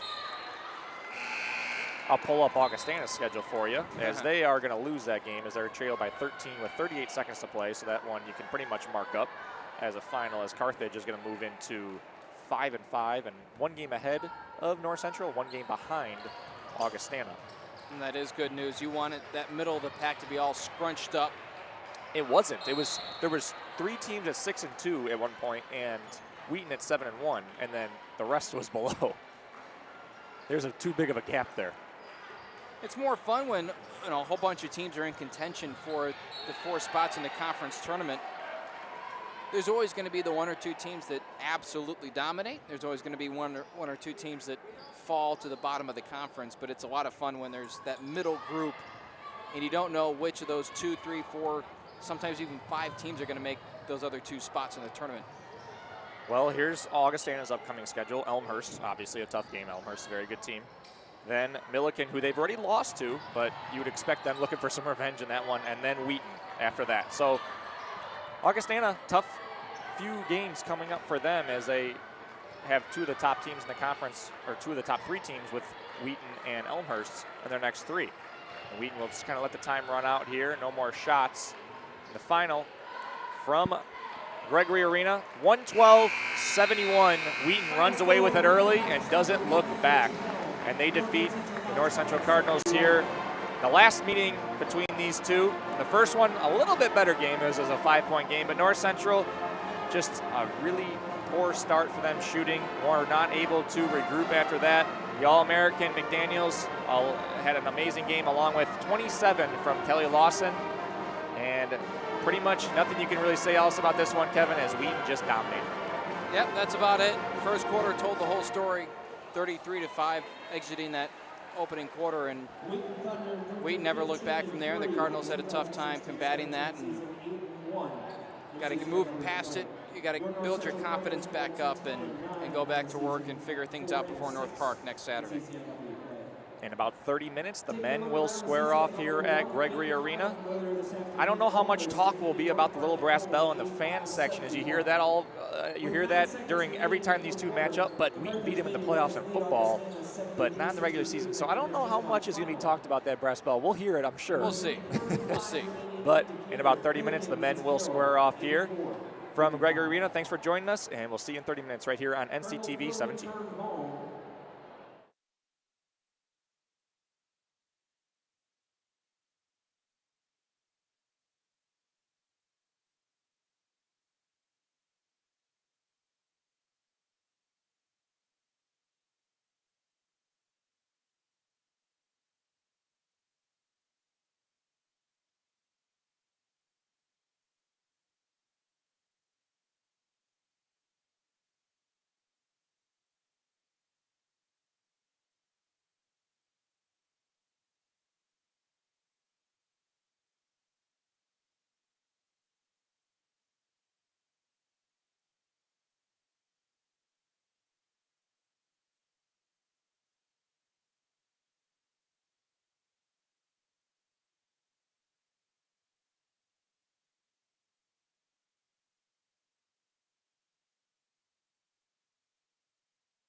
Good evening, ladies and gentlemen, and welcome to Murder Fieldhouse and Gregory Arena on the campus of North Central College.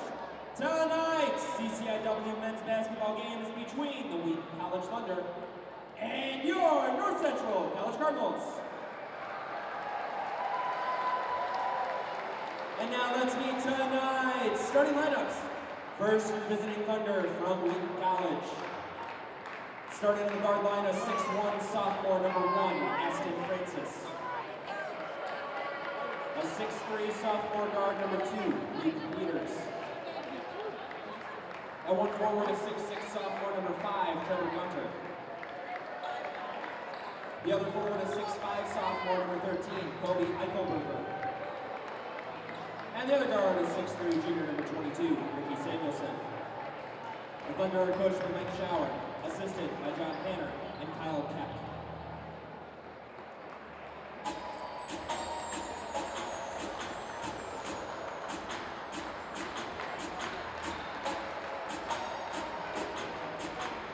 And now, the starting lineup for your North Central College Cardinals. At one guard, a 6' senior from Springfield, number 10, Jagger Anderson. A 6'3" sophomore guard from Freeport, number 11, Aiden Chang. And a forward, a 6'5" freshman from Romeoville, number 30, Matt Capoletti. A 6'2" junior guard from Chicago, number 34, Erwin Henry. And from the left, a 6'8" junior forward, number 44, Alex Sorensen. The Cardinals are coached by Dr. Ray, assistant Steve Schweer, Aaron Tickness, and Vince Quebec. The faculty mentors are John Norma and Dr. John Mueller. Off a dominant win over Milliken, in which they controlled the tempo of the game for the full 40 minutes. North Central now hosts Wheaton inside Gregory Arena. The Thunder are right there with the Cardinals in the conference standings. Both teams enter 4 wins in conference. The Cardinals with 5 losses, Wheaton with 4. Should be a tremendous showdown tonight with both teams aspiring for postseason play. Wheaton, a very young team. The Cardinals trying to battle through an injury and fend off this pesky Thunder team that pushed them to double overtime inside King Arena just 10 days ago.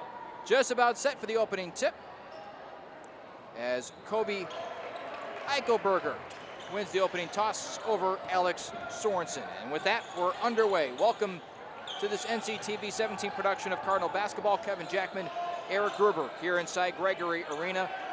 First shot, Aston Francis misses the opening shot, and we're going to be hearing a lot from him tonight. The conference's leading scorer, 11th leading scorer in the country, as Jagger Anderson loses the basketball drive in the baseline. But Francis is going to get his shots, and he's an awfully good shooter. 7th in three-point attempts in the country to this point. He can fill it up, that's for sure. 24 a game, and he's only a sophomore. Aiden Chang will be on him to start this one. We'll see how long or how often they change it up, or if it's going to be Chang the whole game, or if they throw some different defenders at him. Francis gives off, and it's a moving screen called on Eichelberger. So a quick turnover. The Cardinals claim the first one. One of the more telling stats, of course, before every game, we get these statistics that the Sports Information Department here at North Central collects, and they do a tremendous job at it. The most telling stat for me, when the Cardinals out-rebound their opponent, they are so much more likely to win. In fact, their record when they out-rebound their opponent is 10-3. When they get out-rebounded, 0-4. Yeah, that would probably tell you enough, right? And we saw in the last game against Milliken, Capoletti rebounding like crazy along with Henry and Sorensen. You got a lot of guys that can rebound the basketball inside. A lot of length as well. Sorensen, the second leading rebounder in the conference, and surprisingly, perhaps just because of his stature and his past performance, Erwin Henry, who currently is 3rd in the conference, he is rebounding like a fiend right now. There's Capoletti with his first rebound of the game. Cardinals have 4 injured players now. Connor Airden with the cast off that right hand, so that's a start for him, getting closer to returning, along with Thomas, Kohler, and Fairley not dressed. And of course, as we talk about rebounding, if Raridan was in and eligible, he would be right up there as well, talking about some of the conference leaders. 5 seconds on the shot clock. Henry hit in the face, having a drive, and the pass is blocked, and he cannot get a shot off. So we're 2 minutes into this game, and not a single basket between two teams that combined average close to 160 points a game. At some point, it's going to pick up. Just not sure who's going to claim the game's opening basket. When you talk about Connor Raridan, just talking about rebounding the basketball, he's one of those few guys, especially in Division III, that it's a triple-double threat. He can just do it all. Luke Peters, straight away, knocks down the three. It's a familiar last name. I was just going to say, if that sounds familiar, that's because his brother was so good for so long here at Wheaton. Tyler Peters, is that Tyler correct? Peters, he joined forces. That's an offensive foul on Alex Sorensen. He joined forces, I believe it was his sophomore year, he became a real force with Tim McCrary.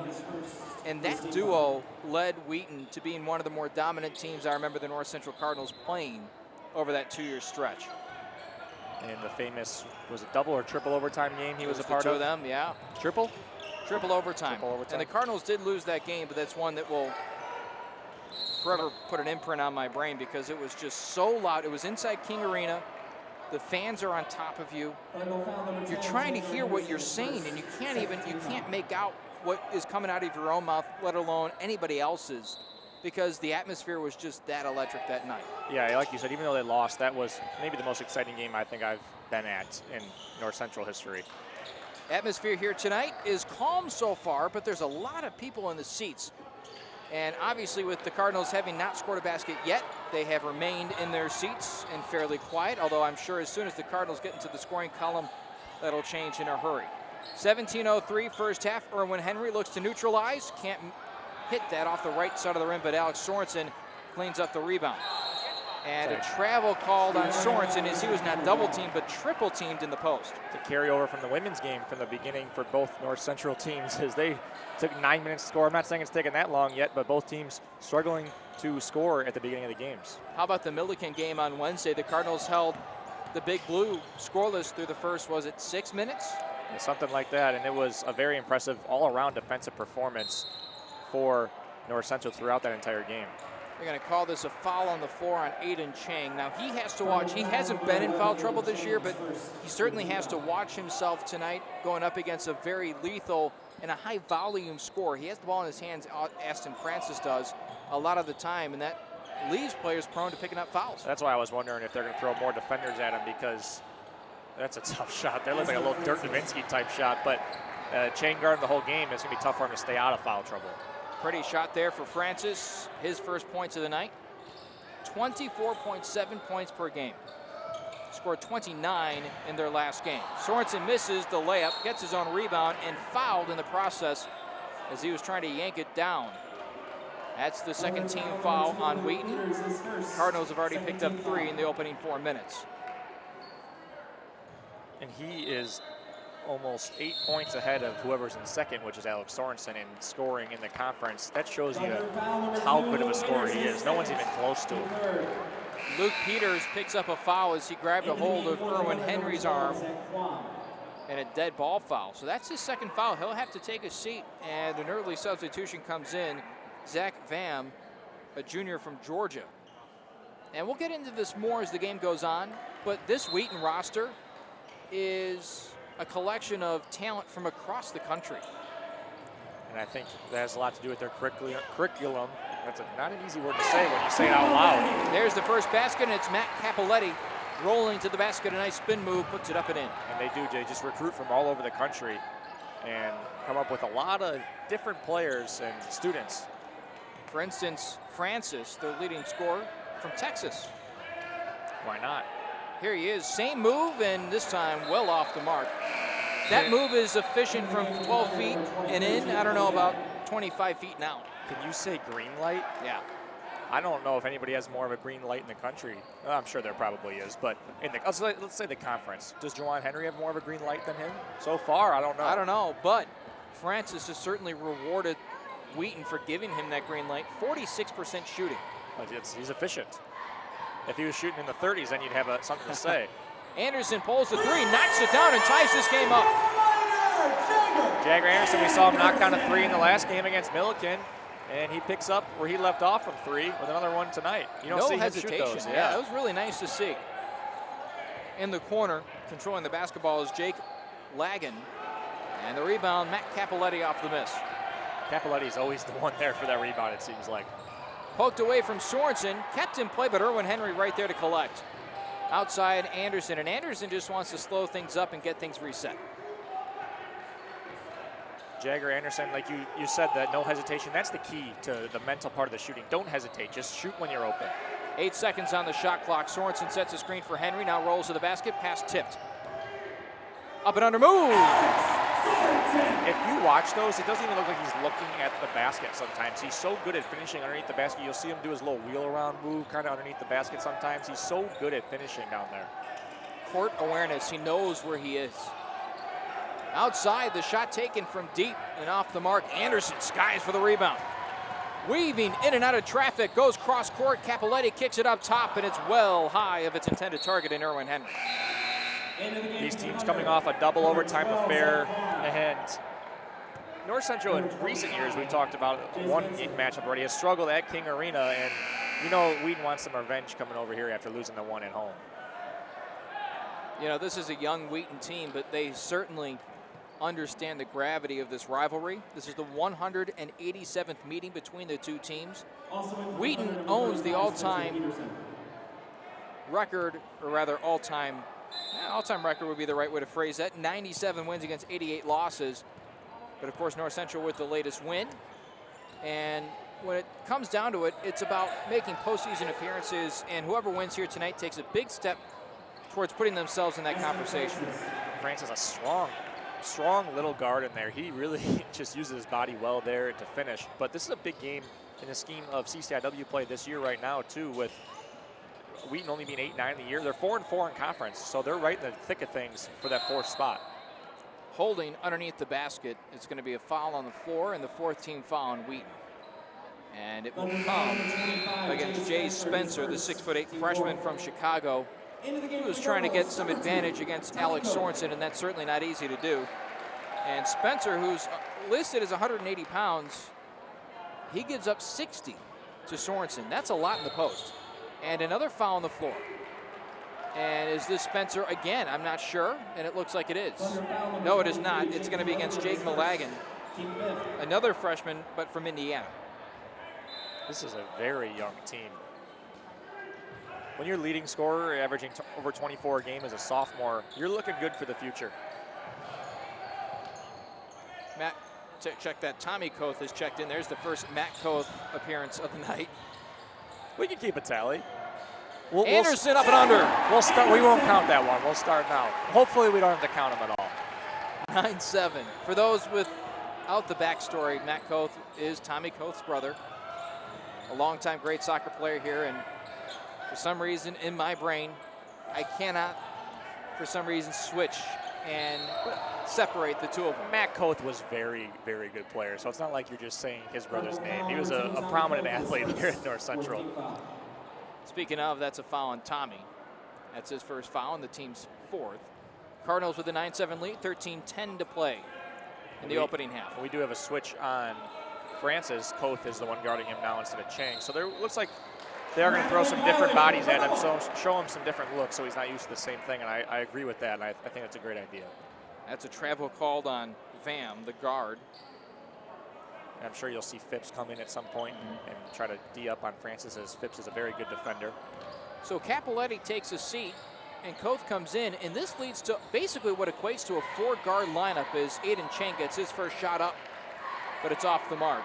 So the Cardinals have gone small. Wheaton still has some length on the floor, but not a lot of size, prototypical size.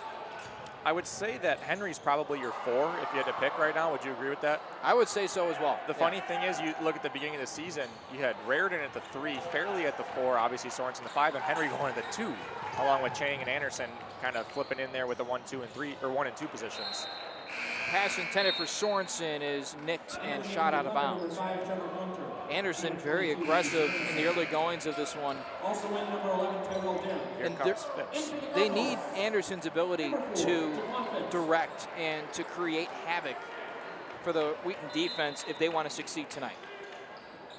He does such a good job of penetrating and kicking to find those open shooters on the outside and just pushing the ball consistently and all the time after misses and turnovers. A little pick and roll action with Sorensen leaves him in the middle of a scrum. Anderson hesitates, pump fakes, now 6 on the shot clock, goes and flings it up. Jump ball will be called with 3 seconds on the shot clock. It'll belong to the Cardinals, so they're gonna have to run a quick set. You got time, you can dribble, you don't need to fire it up right away. If you obviously get a clean look, you want to take it, but you got a little bit of time to take a dribble or two if you need it. Koth under the basket, the trigger man. Bounce pass in. Anderson throws up a shot in front of the rim, no good. Wheaton the rebound, here they come. That's Malagan, pushes it ahead. Our central bench wanted to travel. It looked like it might have been a little shuffle of the feet there. So without Francis on the floor, Wheaton has struggled to score. Capoletti will check back in the next dead ball. Spin move, left-handed shot, rolls around and in. Defensive battle so far in this one. Chambers going to check in for the first time for him. Cardinals and Thunder both looking for some offense right now. Malagan with that last basket for Wheaton, and that's the last touch by the Thunder. Malagan got a piece of it. 19 seconds on the shot clock for the Cardinals to work with as Capoletti checks in along with the newly checked in Chambers. Chang will get a breather, doesn't often take a break. Averages around 35 minutes a game for this team. But he'll get a little bit of a breather midway through this first half. 11:30 to go. Nick Chambers at the top, just a freshman, but the Cardinals' best pure shooter.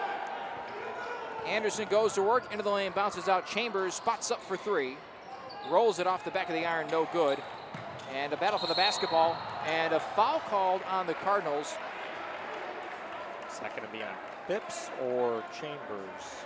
Yeah, Phipps. I think that's a foul you can live with because of the fact that there weren't numbers on the Cardinals side. As long as it's not clear path, which it wasn't, but it was kind of close to that vicinity where you can talk about it. It was not, but that's the ones you hate. Tyler Derrick with the basketball in his hands up against Phipps. Chambers trying to chest up the bigger Malagan.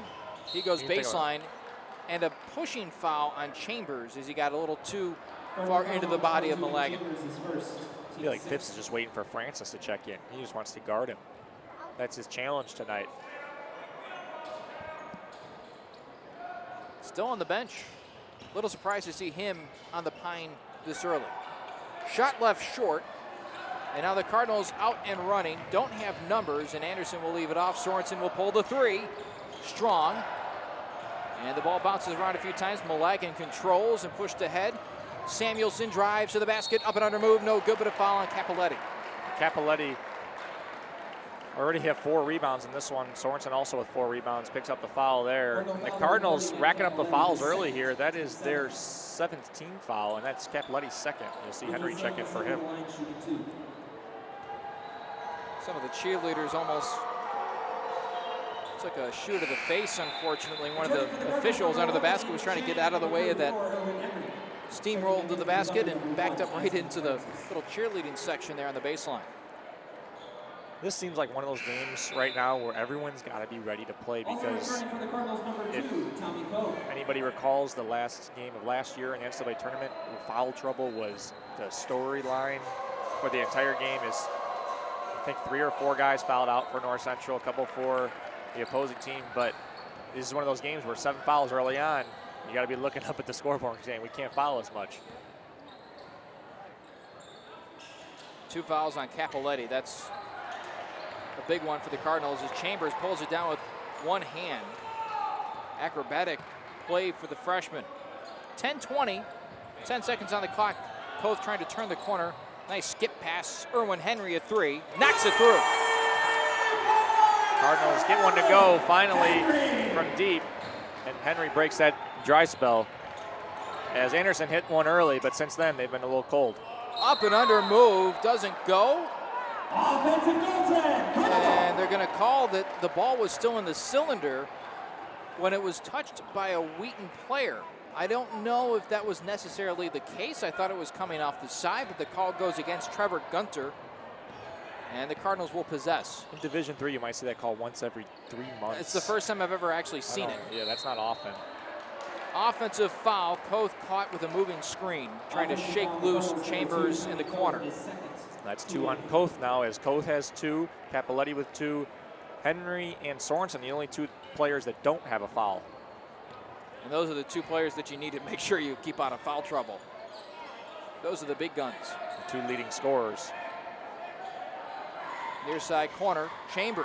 A lot of body Shove, there. Yeah. Gunter underneath against Sorensen. And puts it up and over the top to reclaim the lead, 13-12. That was good patience there by Gunter. Didn't panic against the bigger Sorensen. Just kind of elevated over the top. Chambers, far side wing, finds Koth near side. Under 10 to play, 9:15 first half, 13-12. Erwin Henry with the hot hand. He'll try and dump off to Sorensen, grabs it with a single hand and puts a little hook shot up and over. He's very good at finishing inside there. Even when it looks like he's got nothing, he just finds a way to get one up there, and then when he does get it up without getting blocked or fouled, it usually goes in.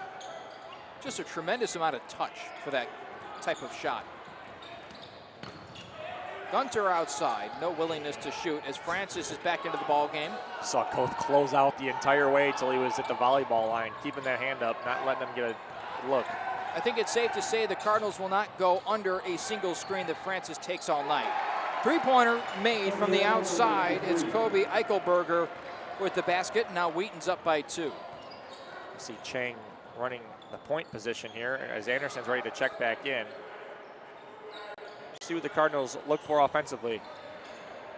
Down low, Sorensen. Double team comes, spins away, kicks it out. Koth spun around the lane. Chang with the 3. Yes! Good ball movement there by the Cardinals as it started with the Sorensen pass there to Koth over to Chang for the open look. I think it's safe to say through 12 minutes that both teams have come ready to play tonight as Francis a little fall-away jumper and flicks it up and good. Wow. He does not play like he's 6'1". He plays like he's 6'6". Like the way the moves he makes on offense, the post moves, the fadeaways. So far, it's been impressive to watch his body control and his ability to knock down shots. Down low, Sorensen again. It's been working. Why not go back to it? Gunter trying to control him. Up and under move. Good again. That's tough to stop for Gunter. It's a big body in there. Sorensen coming in, and they're going to need a double team him. You've seen some double teams come already, but when he catches it and goes that quick, it's tough to stop. 6 early points for the power forward, and the 3 is good. And again, it's Eichelberger. Second 3 of the game. Now the offense starting to pick up here the last 4 minutes. Wouldn't be surprised to see the game plan go right back to Sorensen on the post. Instead, it goes down low and kicked, intended for Koth, who was on the baseline. That was a good idea there by Henry. He had Koth underneath, just kicked the ball out of bounds, had him. You know, a little more on that pass just to get it through there, or half a second earlier. Koth will take a seat. Anderson into the game, triggers it in. 16 seconds on the shot clock as the Cardinals whip it around the horn. 6 seconds. Sorensen notices the size difference. And a travel called on Sorensen. I think he was surprised by that too. He thought that he got the foul called, and referee surprised not only Sorensen, but a lot of people here. That referee's a tall referee as well. That's 6'6", 6'7". Got a good vantage point. Taking a seat will be Jay Spencer as Francis back in with the basketball in his hands, working up against Jagger Anderson. So you said it at the top, it would be interesting to see what the Cardinals' game plan would be against a guy like Francis, if they would dedicate one person to him or continually switch a fresh body on, and the answer is the latter. Behind the back dish off, cross-court pass, a flashy move, but it doesn't result in any meaningful action. But a foul called as Eichelberger splits a pair of defenders and will go to the free throw line for a pair. Sorensen doesn't agree with that foul call, as he kind of feels like he was just standing there and got ran into. But yeah, like you said, they're just kind of switching the defenders. I think you're going to see most of the guards have a chance at him, as Phipps was not in while he was in, but he's one of the best defenders the Cardinals have. I'm sure he'll be another body they'll throw at him. They ruled that a non-shooting foul, so a 1-and-1, considering the Cardinals have 9 team fouls, which pays off as the Cardinals get the ball right back. Anderson, tough hop on him, has to give it up. Henry aggressively to the basket, draws the foul. Jack Bronick getting ready to check in for the first time, more than likely for Sorensen, who will check out for the first time. Henry so aggressive going to the basket. Only taken 2 shots so far in this one, both threes. That was the first time we've seen him go to the basket. He loves to do that. We've seen him in so many games, just attack, attack, attack, and that's when he's at his best.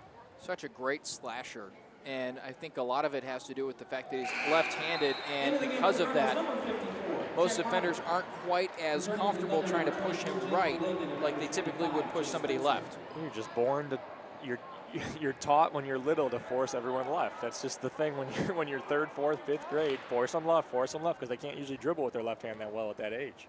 And at the same time, Henry's also very adept at also finishing with his right hand. It's not as if he can't go right. We've seen him finish on both sides of the basket. There are a lot of lefties that don't want to and can't go right at all, because they're so used to being able to go left their entire life and get away with it and never have to worry about it. Francis missing the deep 3 a moment ago, and then Bronick colliding with Chang. They had the rebound secured between the two of them before they didn't. The ambidextrous people just have it made. Francis into the lane, nowhere to go, spins around and puts up the shot and gets the shooter's touch. He just has a variety of ways of scoring the basketball. Not just a shooter, not just a driver, he can do it all. Bronick extended 30 feet away, outside Chang. The top to Henry. Henry drives, finds a crevice outside Chambers, spots up 3. Tie game, 23 apiece. Good find there from Erwin Henry as he kicked it out to the freshman. And we got a seesaw battle here at Gregory Arena. Kind of seems like what happened at King Arena. If it's anything like that night, it's going to be a lot of fun to watch as Henry gets hit right in the face. Spencer finishes the basket. No call for Henry as he picks himself off the floor, and the Cardinals get back on the offensive end. Henry took an elbow right to the nose there, it looked like, or around that area, maybe to the forehead. But he was not feeling good after that one. Off to Chambers, back to Henry, swings around Anderson. Jumper, and no good for Anderson, but it looked natural, and that's really nice to see from a guy like Jagger, who has struggled to shoot from the outside before, as Henry draws the foul against Samuelson, who is flying to the basket. That's a good foul, but at the same time, we want to make sure that Erwin Henry stays clean and out of foul trouble. That's just his first, though. Henry and Sorensen both with 1 now. Everybody except for Bronick has at least 1 foul. Capoletti and Koth with 2. The first free throw rims out. Wheaton's not making North Central pay right now after missing the front end of 1-and-1, and now that.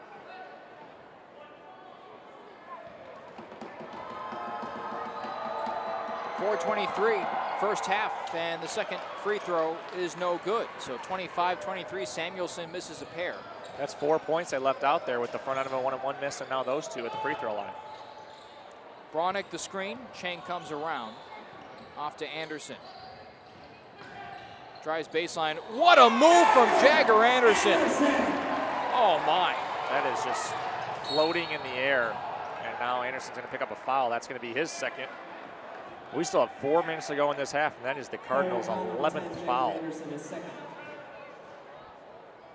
Cardinals, a lot of fouls here in this first half. It's only 16 fouls right now for Wheaton.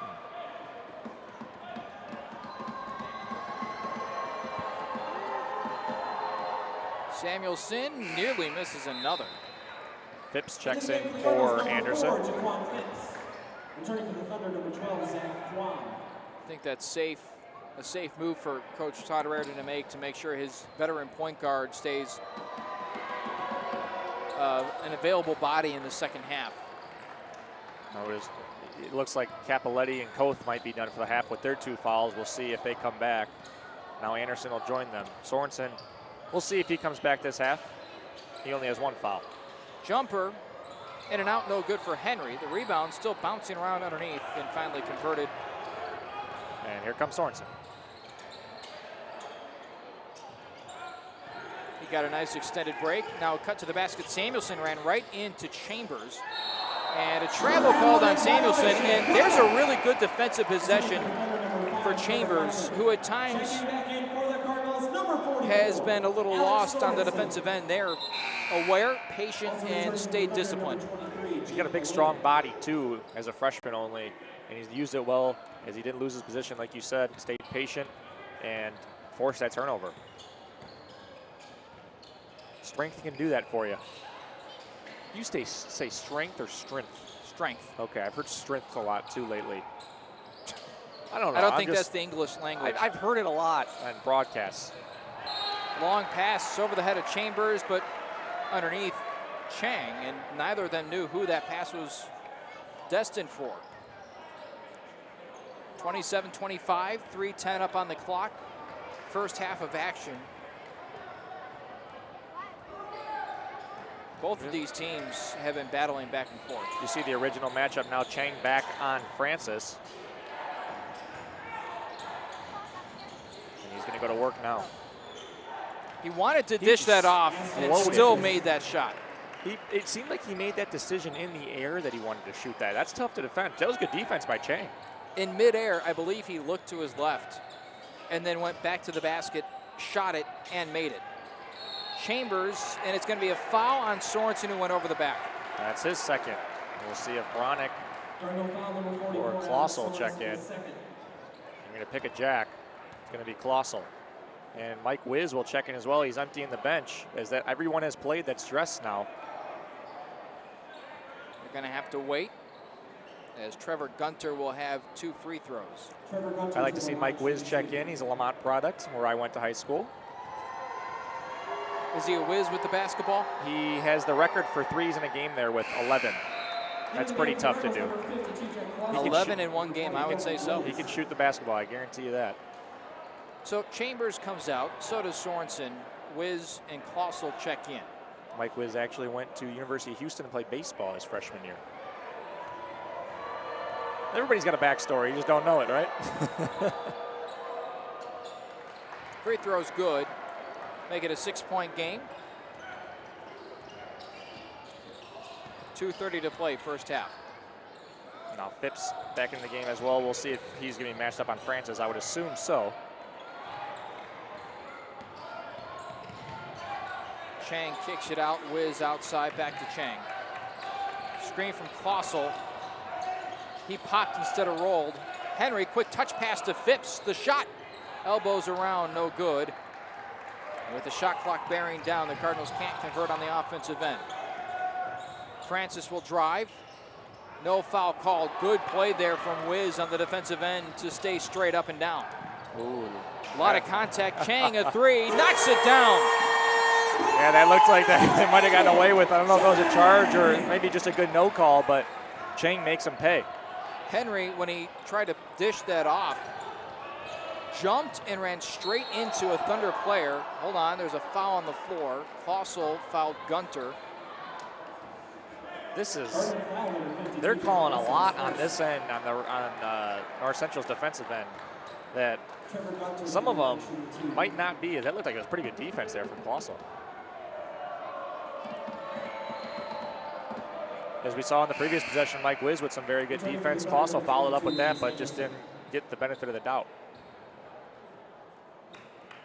Fouls so far, 13 fouls now for North Central as opposed to 6 for the Thunder. Minute 36 to go here in this first half. You'd like to see the Cardinals close the half strong. Maybe get this game tied up. 4-point affair, $1:32 to go. Great game so far. These teams seem to always have pretty good games together, don't they?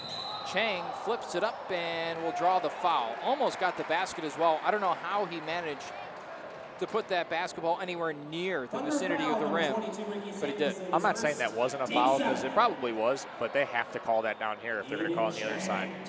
And Chang, smart play there, knows that they deserve that, and he takes it right to the basket.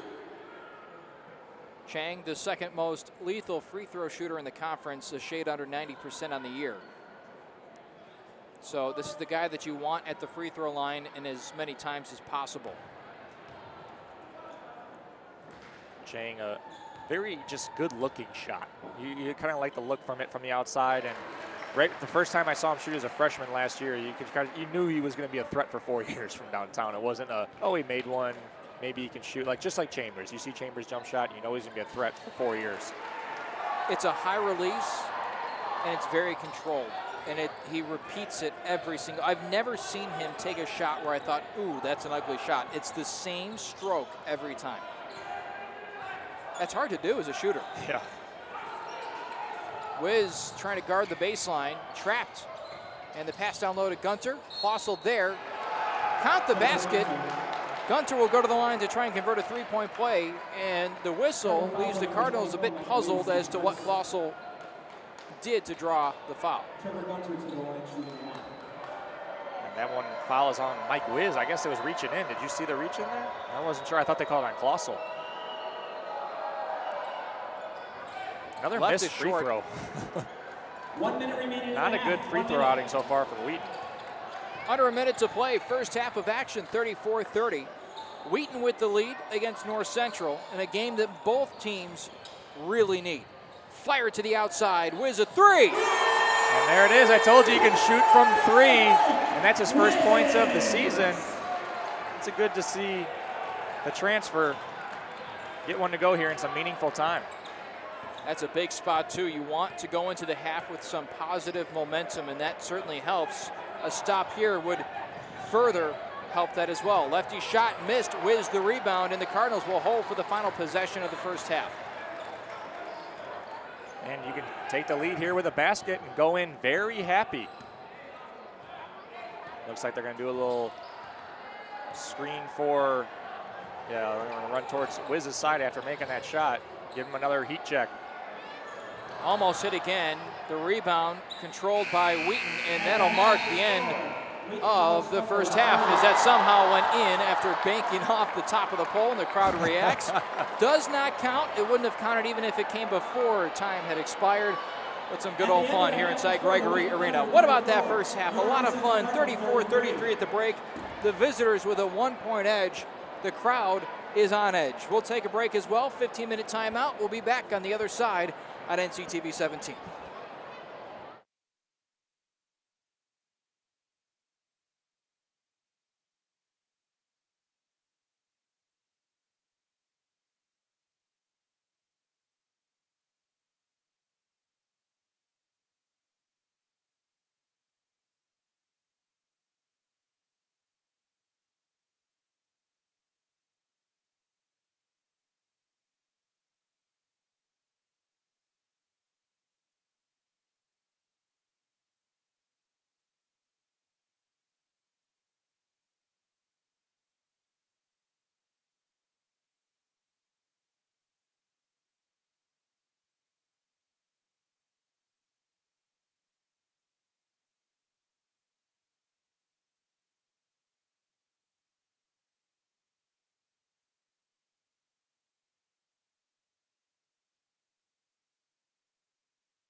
Welcome back for the second half of action here inside Gregory Arena. What a first half that was. Wheaton 34, North Central 33. As we exit the break, a fresh 20 minutes put up on the clock as we're ready for this CCIW showdown to commence once more. Well, if you told the Cardinals that they would foul twice as often and turn the ball over twice as often as their opponent, I think they would take just a 1-point deficit at the half, and that's the case. Foul trouble was the story in the first half for the Cardinals. A lot of fouls on their starting five, particularly. Aiden Chang only has 1 foul, and so does Erwin Henry, but Koth, Sorensen, Capoletti, and Jagger Anderson all with 2. So the Cardinals got to be careful.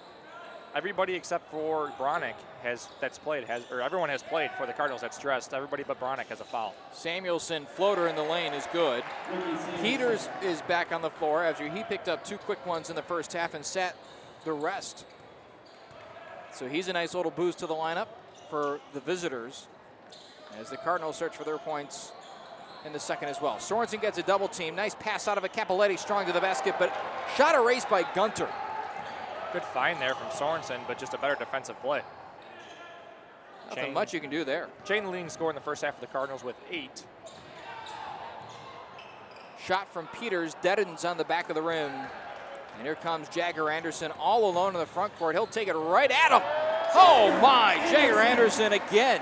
That's tough to stop. That's a lot of speed and a great body control move to finish for Anderson. Peters picks up his dribble. Francis hasn't touched the ball so far. I'm sure that'll change real quick.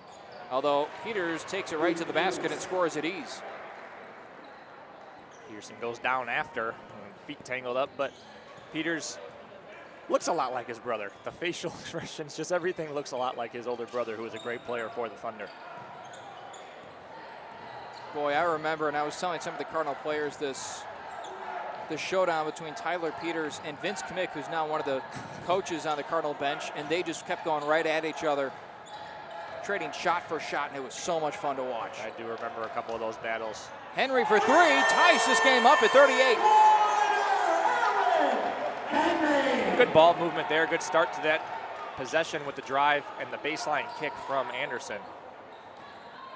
I've said it so often this year, but I just can't stop reiterating it. Erwin Henry's shot is now a thing of beauty, and it didn't start that way when he came to college. Francis, the deep 3. Anderson tips it into the hands of Capoletti. Green light. Shoot, shoot, shoot. Oh, into a different gear, and Anderson draws the foul. It looked like he got shot out of a cannon on that far side. I don't really know what you're supposed to do to stop that defensively. Besides sag off a lot, say, please shoot the ball, Jagger, because you're not going to stay with him. But that's the thing. If you sag off, you've just given him a head of steam. You just give him a head start. When he plays this aggressively and there's space on the floor for him to maneuver in, he is one of the most exciting players I've ever seen. And now he's shooting well, too. There were some games last year, some big games against Elmhurst, Augustana, where he just made some moves that I couldn't even believe. Well, there was the one in the first half on the opposite side of the floor. He found a crevice, went up and under, and he had no business finishing that shot amongst 3 Thunder players in the post, and somehow came away with 2 points. I mean, he comes in only 6 foot, and you watch him in pregame, he can throw it down easy. He can really jump, hang in the air, and finish. Peters dumps off. Here comes a drive and a kick. Gunter into the lane, loses the basketball. Anderson picks it up and has to slow it down. Sorensen spins into the lane off the glass, and no good. A little out of control, a lot of contact as well. Sorensen looking for some body foul on that one, didn't get it. Do you think fouls were talked about in the North Central locker room? Because they have none so far to start off this 3 minutes in the second half, and they had a lot in that first half. Eichelberger, who hit 2 threes in the first, misses from deep there, and the ball went over the backboard and out of play.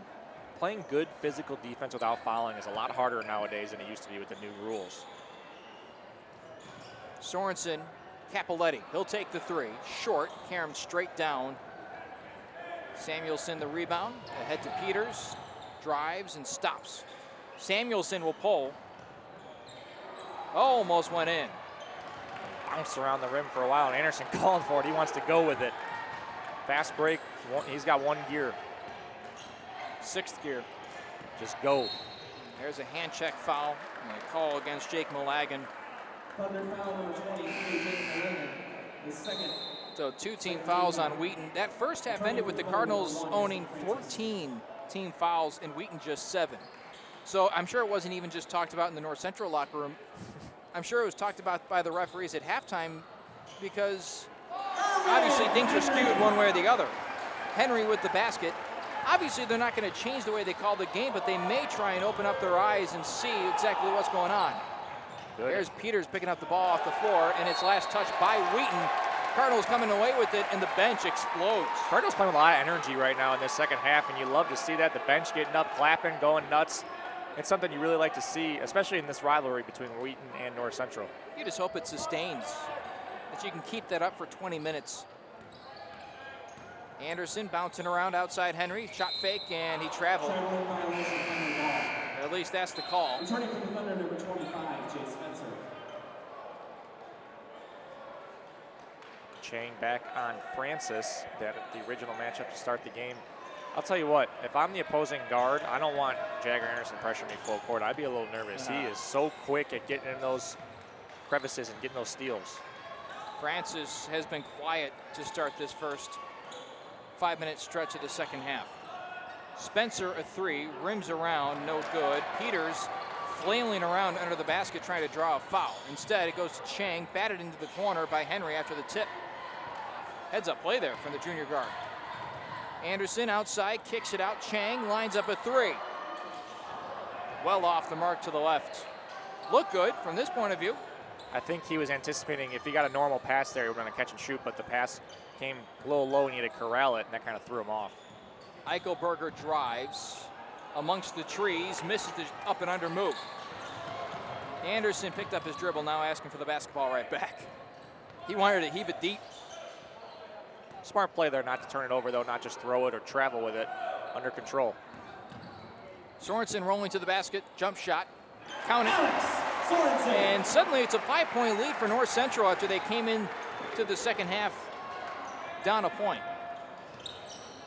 Anderson with 10 points in double figures for the Cardinals. Sorensen now with 8. There was a stretch really close to halftime where I thought if Wheaton had hit maybe one more basket, the game would have felt a different way.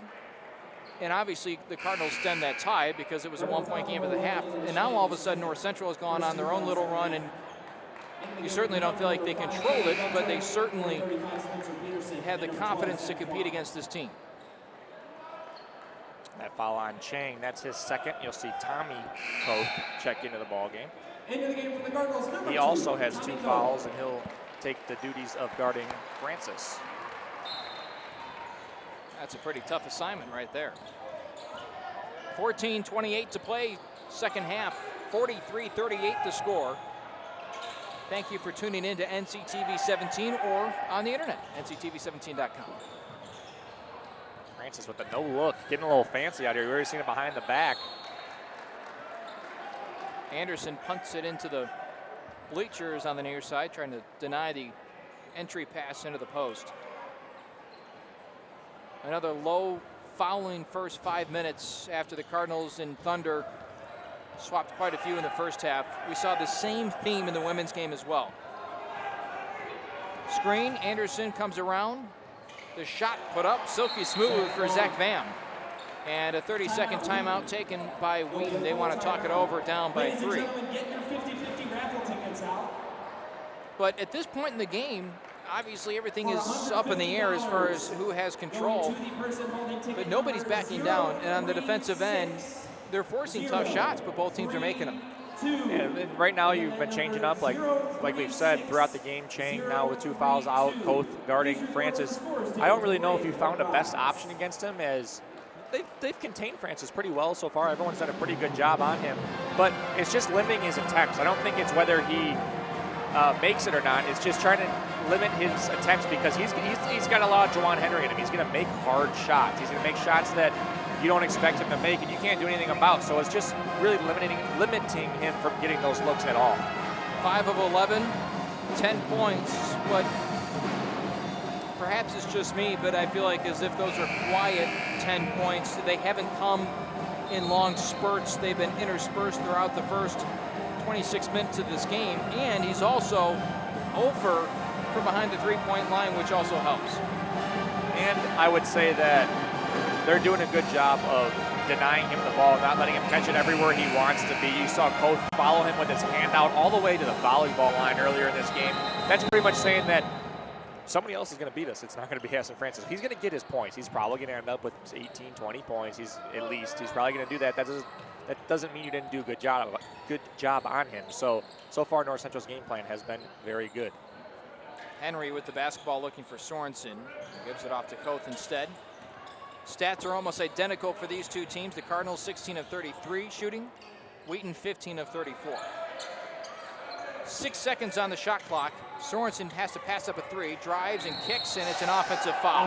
That's a hard fall to the ground there, and that's going to be the third foul on Alex Sorensen. That's going to be a tough one. It looks like they're going to stay with him right now. He's going to have to be careful on the defensive end. Cardinal bench wasn't happy with that foul called. And most of the time on offensive fouls, that's certainly the case. You feel like your guy had the right to that spot. Now on the defensive end, Sorensen anchoring in the middle of the defense, has to extend out. A lot of good shots being passed up right now. Instead, it's a jumper from the free throw line that rattles out. Capoletti always there for the rebound. That's his 7th. And a foul called. A whistle will blow play dead. They're going to call a warning to the North Central bench. Into the game for the Thunder, number 22, Ricky Samuelson. I think that's what they, yeah, I believe it is. The North Central bench. I didn't know, I thought they'd do that on a dead ball. I didn't know they'd stop the game for that. Sometimes if the coach is outside the coach's box, the designated area, they will stop play. I think that might have been the case there. So resuming action, 20 seconds on the shot clock. It's down low to Sorensen. The double team is hesitant to come as Sorensen misses on the jumper. Still a 3-point lead for North Central, 12:45 to play. And a foul on the floor, and it's on Wheaton, drawn by Vam. Erwin Henry doing a good job of boxing out down low, battling for position, and he was the one that drew that foul. Returning for the Cardinals, number 11, Aiden Chang. Chang will come back in with his 2 personal fouls as Anderson will leave. And Chang will handle the point guard duties, and I'm sure Wheaton right now is breathing a sigh of relief knowing that Mr. Speedster is off the floor. Capoletti goes to Sorensen, who flashes to the basket, spins inside, count the bucket and one. He's a very crafty, strong finisher in there. He doesn't just do it with, you saw him going full speed ahead there. He could have just went up and tried to dunk it or lay it in. He does a little spin move, got away from the defender, and finishes with contact. I'm surprised he doesn't dunk more often. I mean, you and I have both watched their pregame ritual, and he gets up and throws it down with authority. Misses on the free throw. Henry trying to track it down. Nice save by Gunter. Check that, make that Spencer Peterson. And a whistle. And this I'm not sure what is the stoppage. I have no idea what the stoppage was for. The only thing I would think is a clock issue because looked like there was nothing going on there. Perhaps the game clock hadn't started. The shot clock is at 24, so that wasn't the issue. I'm not sure. They're going to call a foul on Phipps, who poked in. That's his 2nd. As Luke Peters and Phipps were both just standing there. We got a new issue. Yeah, new brother set. Phipps is just draped all over Peters right now, and it's almost like a cat and mouse game. Phipps loves defense. This is his specialty. Up and under move, no for Francis. So now the Cardinals have numbers. Down a man is Wheaton. Into the lane, Koth bouncing around, outside Phipps into the hands of Capoletti, drives, spins into the lane, off the glass, and good! Good move there from Matt Capoletti. The Cardinals extend it to 7. Great start to the second half. Largest lead of the game for either team, 47-40, 11:45 to play. Down low, Peterson working up against Capoletti, and a blocking foul on the freshman for the Cardinals. That's going to be the third on Capoletti. What a find he was. You know, before the season started, you were looking at this team, and while they were young, they were returning most of their pieces. And even after the season started, Capoletti wasn't necessarily one of the guys that you would have looked at and said, this guy's going to be a key rotational player. And tonight, starting, and he's a big-time player for them. They need him on the floor. He's a tenacious rebounder. Phipps strips it away. In the front court, bangs away, puts the shot up, count the basket! Energy off the bench for Jaquan Phipps, as Chang has something to say to Peters, it looks like. Oh, maybe he's making sure he's okay. Jaquan Phipps to the line to complete a 3-point play. Phipps collects himself. Oh, yeah. The fan section behind the basket just absolutely exploded. Now they get real quiet for the free throw. 10-point lead for North Central, 50-40, 11:20 to play. Jaquan Phipps looks like he's just an Energizer bunny right now. Peters wants nothing to do with him, and Phipps wants everything to do with him. Outside, Peters the three. The answer is no good. Capoletti skies for the rebound and ahead to Koth. Capoletti seems to always be there for the rebound. Steps right into a three. Off the mark. Place would have exploded if he hit that. You see Francis getting ready to check back in as Wheaton desperately needs some scoring right now. Obviously their best option. Koth the rebound. Numbers aren't quite there. He'll go out to Chang and he'll slow it up. He'll call an offensive set with 10:35 in the second half to play. Sorensen hammered, go to the line for two. That's a good hard foul too. Nothing tenacious or dirty about that. And that's going to send Sorensen to the line. Foul number 23, Jake Lagan is third, team sixth. And timeout looks like Wheaton's going to take one here. Following a timeout by Wheaton. Cardinals, oh, Peters and Chang. I don't know if you saw that one there, but Peters ran right into Chang, looked like intentionally, and there is definitely some talking going on between those two as they have been matched up as well.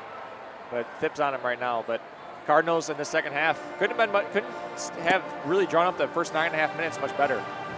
And Coach Steve Schwer was just talking to the officials and kind of joking about what just happened. You know, that's this rivalry. That epitomizes this rivalry.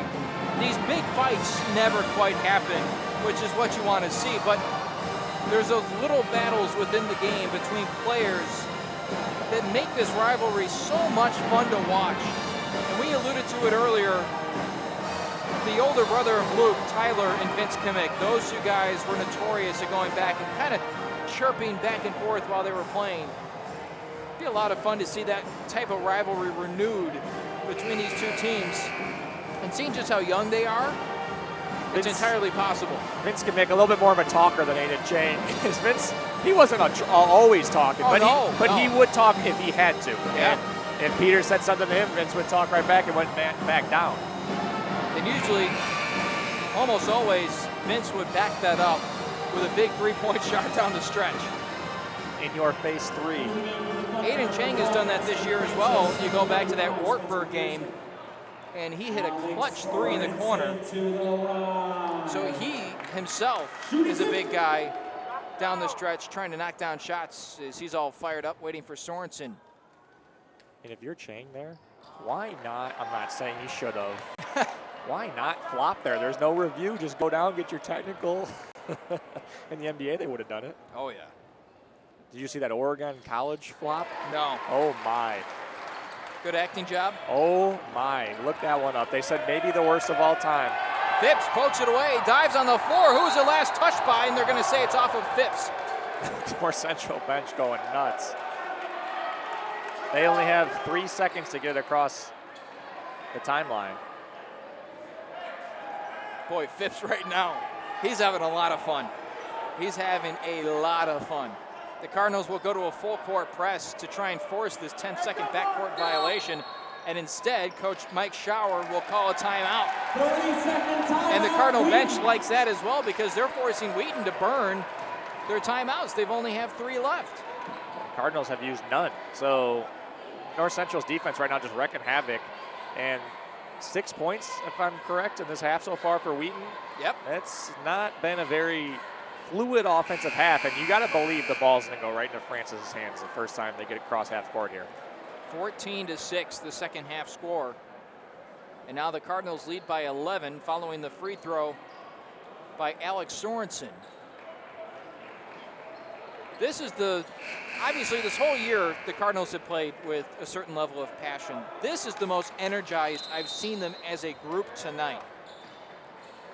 It seems like every play, every second of every play, someone is looking to try and change the course of the game. How well they played in that Milliken game could be a little bit of a carryover, and just how well they execute on the defensive end. They're doing that again. Their defense has been suspect at times this year. Against Elmhurst, 50 points in the second half they allowed. Since then, since that game, they've been close to, I guess, a A+ on defense. Screen from Sorensen, rolls to the basket, instead goes to Koth outside. Chang cues one up from deep, no. Bouncing around, Sorensen controls. And he'll just reset. Clock officially under 10 minutes as Koth goes outside to Chang and clears out of the way. It's going to be a 2-man game between he and Sorensen. Chang to the basket outside, Koth looking for Phipps, far side, down low, entered into the post. Double team comes, triple team comes, Sorensen outside. Backdoor cut, Phipps lays it in. Good cut there by Phipps as he was hanging out towards the top of the key. Found an alley, and Sorensen turned around and saw him wide open. This is by far the best I've seen North Central play this year. It looked like they have a game plan as well, and they're executing it very well, especially Very well. on Francis. Shot fake and then takes the shot and drains it. That's the first basket in a long time for Wheaton, made by Ricky Samuelson. For the moment, that stops the bleeding, but it won't put a big dent in the 13-point lead the Cardinals had just a moment ago. That's now 11. Foul called. That's on Samuelson. That's his second, and the team's 7th. So Matt Capoletti will go to the free throw line for a 1-and-1. Capoletti so far on the day, 4 points, 10 rebounds. Another great game on the boards for the freshman. Sorensen and following him with 7 rebounds.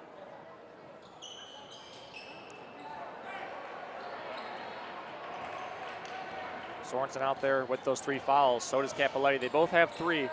Erwin Henry getting ready to check back in. Up top, and that's Peters.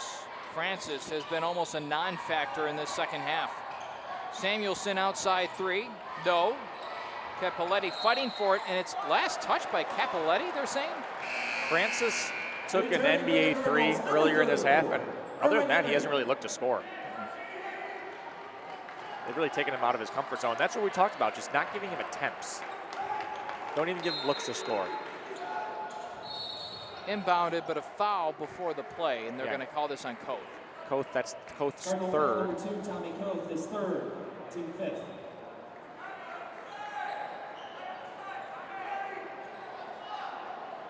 This late in the game, 3 usually doesn't mean much.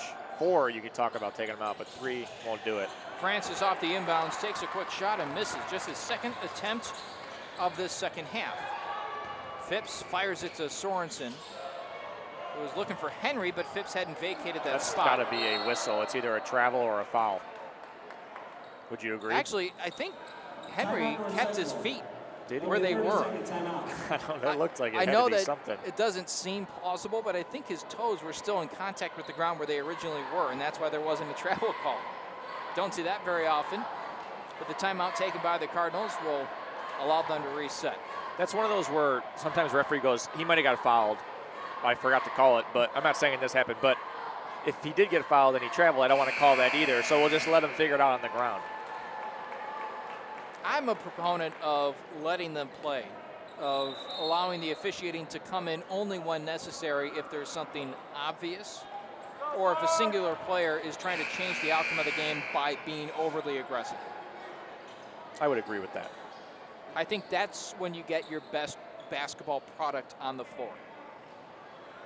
We've seen a lot of Phipps in this second half. He's done a great job, not only defensively, but 5 points on the offensive end with that and one and the layup from the feed from Sorensen. Ferocious is probably the best way to describe him on the defensive end. Henry looking for the backdoor pass, wasn't there. 6 seconds on the shot clock. Cardinals have to hurry. Lofted pass outside. Chang will have to throw one up. And it almost goes in. Phipps the board, puts it up and in. Phipps doing everything energy related right now. Offensive rebound right there, put it back, and the basket. 7:34 to go. 55-42. North Central with the lead and dominating here in the second half of this game. Peters poked away from him again by Phipps. And they're going to call foul. Koth, it looks like. Koth does not agree. Yeah, Henry looks a little hobbled. He's over by the scorer's table right now. It looks like he'll check out. As will Koth, as Capoletti and Anderson will come in. It's not good to see Henry gimpy like that, as he can be checked out by the training staff. And free throws will be shot. I don't believe they will be. It should be an inbound pass. Both teams were setting up along the lane as if there were going to be shots. And the tremendous defensive half for North Central continues here. Only 8 points in almost 13 minutes of play. Francis slings it to the outside. Peters, nice little finger roll. Good move there from Peters and a good find from Francis. If you can't score, create. Francis really is not looking to score that much right now. He's not shooting the ball. And that's not a bad thing. And he's finding people open. He's not turning the ball over. Anderson switches directions, goes off the glass, and it's no good. Phipps right there, and Peters collects the rebound on the baseline. Thrown ahead, Samuelson into the body of Capoletti, and a foul as Capoletti came down with the arms. That's his fourth. That's a pretty fast break. Ball moved almost the entire way without the ball hitting the floor. Koth is going to check in. He has 3, and I believe he'll come in for Capoletti. Koth has 4, actually. You're right. Back to a 10-point game. It could be single digits by the time Samuelson leaves the charity stripe. Foul trouble starting to creep back in as Capoletti has 4, Koth has 4, Sorensen with 3. Both teams with 7. So bonus from here on out.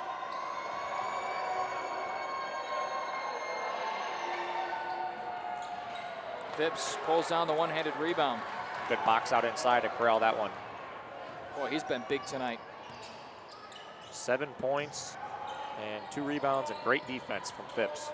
I don't know if the Cardinals are where they are right now without his efforts. Chang, a 3, rims in and out.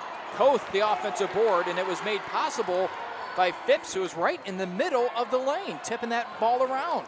It's the ball hawk right now. Cardinals are going to be happy wasting as much time as possible on every possession. Anderson bounces into the lane, goes outside Chang. Had to hesitate. Chang wheels around outside Phipps to Koth. 6 seconds on the clock. Anderson, Chang, backdoor cut. Lays it off the glass. Beautiful find from Anderson. A nice finish there by Chang above the outstretched arm of the Wheaton defender. That's not an easy finish. Phipps at the top with Peters, trying to get it to Aston Francis. Deep 3. Oh, wow. 9-point game as Francis finally connects in the second half. It wasn't going to be a matter of if. It was going to be a matter of when. Francis now with 13 in the game. And his first 3 Like you said, single digits. Right now, Cardinals got to try to put this game away right now. You don't want it to get to the final 2 minutes where it's still close. Sorensen outside, and they're going to be called for a travel. Returning from the Thunder, number 5, Trevor Gunter. I don't think Sorensen feels like he picked up his pivot foot or anything there. He's also drawing a lot of contact I thought they were below the called 3 waist. seconds. That would have been more of a plausible call, I think. 70, make that 57 to 48. 5 minutes remaining. Francis wants the basketball. Koth is saying, I don't think so. 3-point shot is woefully short. And a foul on Phipps under the basket. That's going to send them to the free throw line. That's Peters who will go to the line Cardinal foul for a number 1-and-1. Phipps, his third. It's Phipps' third foul. Luke Peters to the line to shoot a 1-and-1. The officials, I don't think, are drawing much praise from either team right now. Sorensen still lobbying his case against the traveling call and for what could have been a traveling call on Francis a moment ago on the wing. 8-point affair. Peters makes it 7. There's 2 big free throws there for Wheaton as they need every point they can get right now to get back in this one.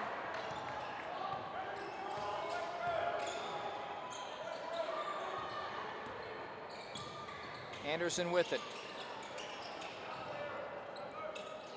Looking for Sorensen. I think you got to go into Sorensen now because he's going to draw those doubles and that'll open up the outside. Koth will drive, kicks out. Sorensen will take the little jumper. Tipped out by Phipps. Phipps doing everything you need him to do right now. Anderson getting directed by Aiden Chang into the far side sideline to set up the next play. I wonder if Erwin Henry is able to return or not. He's back on the bench. Wonder if you'll see him. 6 on the shot clock. Anderson, nice crossover into the lane, loses the basketball outside, and a tie-up with 1 second on the shot clock. And it belongs to the Cardinals, so they're going to have to just catch and shoot. If that was a Wheaton possession arrow, that would have been not a smart play for Wheaton because they weren't going to get a shot off anyway and you lose the arrow there. But that actually helps Wheaton right there because it gets the arrow their way. And the Wheaton bench was actually very happy about that. Alley-oop, yes sir, off the glass, no good. Chang, the follow-up is good, they're going to count it. That should not count because Sorensen's didn't hit the rim. But I think even his follow-up was before the buzzer rang. I don't know if that's even physically possible. I don't think they started the shot clock in time. Yeah, I think that was it. Wheaton's coach right now looks like he might get a technical, and he should. I agree with Coach Schauer on that one, and the jacket's off. It should be. It came off in a real hurry. I don't think it's physically. That's maybe not the ref's fault, but whoever's hitting that thing, I don't think that's not physically possible. Sorensen stuffs the attempt. He's outside, gives off to Anderson. Anderson into the lane, off the glass with the left hand. That pretty much maybe ended the game on that call, as I agree with head coach of Wheaton, Coach Schauer right now, is yelling at the scorers table, and he's probably saying a little home court advantage. And you know what? He's got every reason to do it because when you think about it, you got 1 second on that shot clock. Sorensen goes up. It's tough for him to get his off in time. He got his off in time. It didn't hit the rim, and Chang fouled. No discredit to North Central. They're just doing what they can. But the refs are talking about it right now, and that's the downfall for Wheaton with Division III is there's no replay. But the upside for North Central is there's no replay. If you're the officials in that instance, I think you're tasked with, if the clock's not going to run in time, you have to make sure you keep it. You see the head coach of Wheaton now talking to the scorers table. I think that the referees can take control of that and say that it's not physically possible for that to happen. That's a shot clock violation. Well, what's done is done. It can't change now. And Mike Schauer is still speaking to the scorers table. And I think the conversation is finally over, and we'll get back to basketball. You know, in all honesty, he has a valid point. He has a valid argument. Whether or not it is true, can be decided by replay later. That's a huge call in this game. It's a 7-point game at that time. It would be Wheaton ball with 4 minutes to play. It's a big difference. It's a big swing. 3:08. Peters with the basketball against Anderson. Francis comes around the screen, puts up a shot, rolls around and no good. Sorensen the rebound. And the Cardinals can milk another half a second off the clock. And a foul called on Francis as Koth was streaking to the basket. Koth is going to go line for a 1-and-1. His third, teammate. Koth on the year at the free throw line is 61%.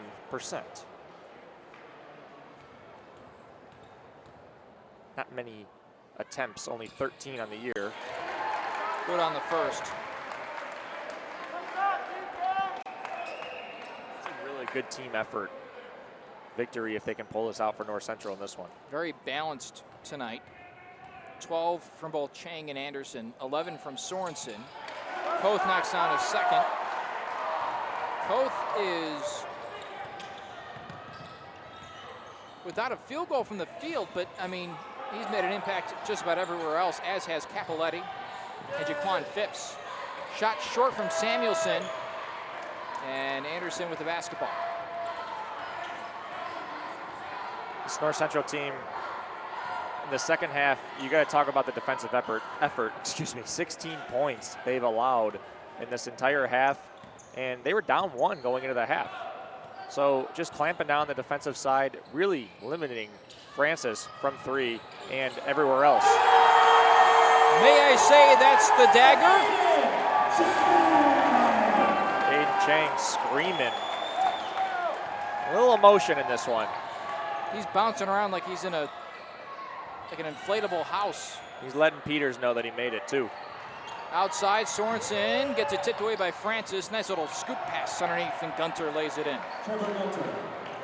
That'll quiet the home crowd, if not just for a moment. With 1:45 to play, a lot of ground to be made up by Wheaton. 14-point game, 66-52. 100 seconds left. Chang, the leading scorer in this one, with 15 for the Cardinals. And Anderson has done a great job at the point position. I don't think Peters wants any part of what's going on up top right now. Sorensen, no, but a foul, and he got hit in the face. That didn't feel good. Yeah. Sorensen only 1 rebound away from a double-double, so hopefully he can corral that on the defensive end. Under foul number 35, Spencer Peterson is first. Peterson's first and the team's 9th, so the next one will create a double bonus scenario for the Cardinals.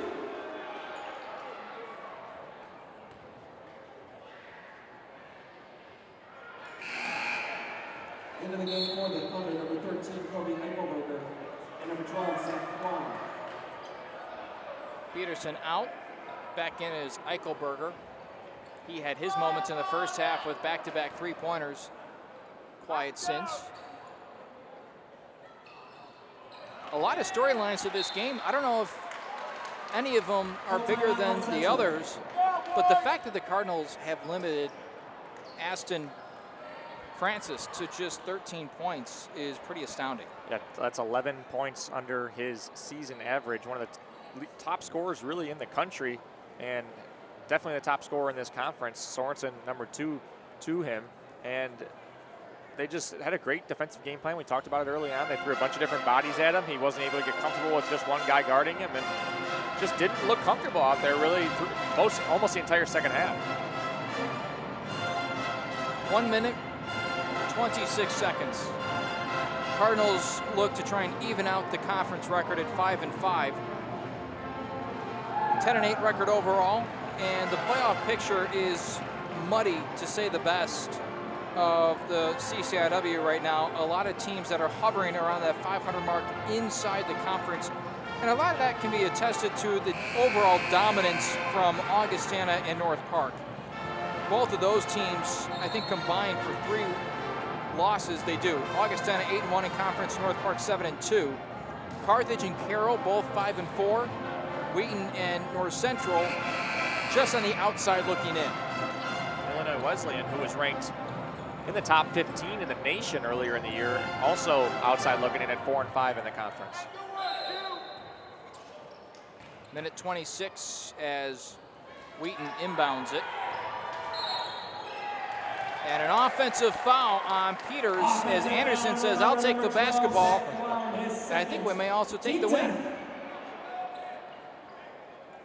This is just a great team effort and a great job of executing a game plan for North Central today. As you look ahead for the Cardinals, a huge game against Carroll coming up as, like we said, they're right in the thick of things with North Central in that playoff race in the conference.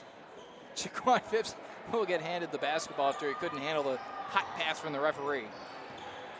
Carroll coming up at home, and then they hit the road for 2 against ranked teams, North Park and Augustana. Those are going to be 2 tough ones, and I would say you'd probably expect Connor Raritan back the last few games of the year as that cast is off, and he's going to be getting closer to returning.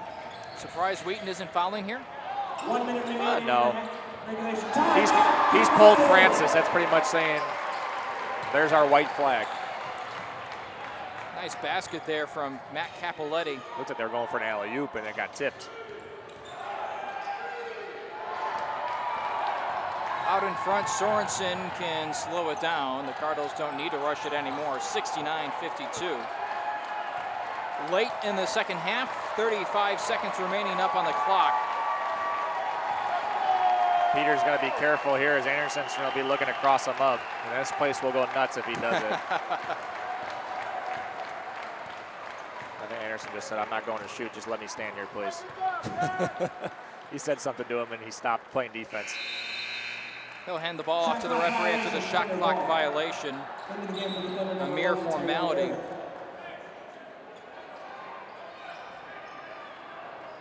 Carroll, who's 5-4, is right now in control of Milliken, 54-45. It would have been nice if the Big Blue could have had upset on their mind and upend some Carroll. time left there. 8 minutes. 8 minutes left in that game. Is basket good for Wheaton, 69-55, and that will do it. North Central has beaten their rival for the second time this season.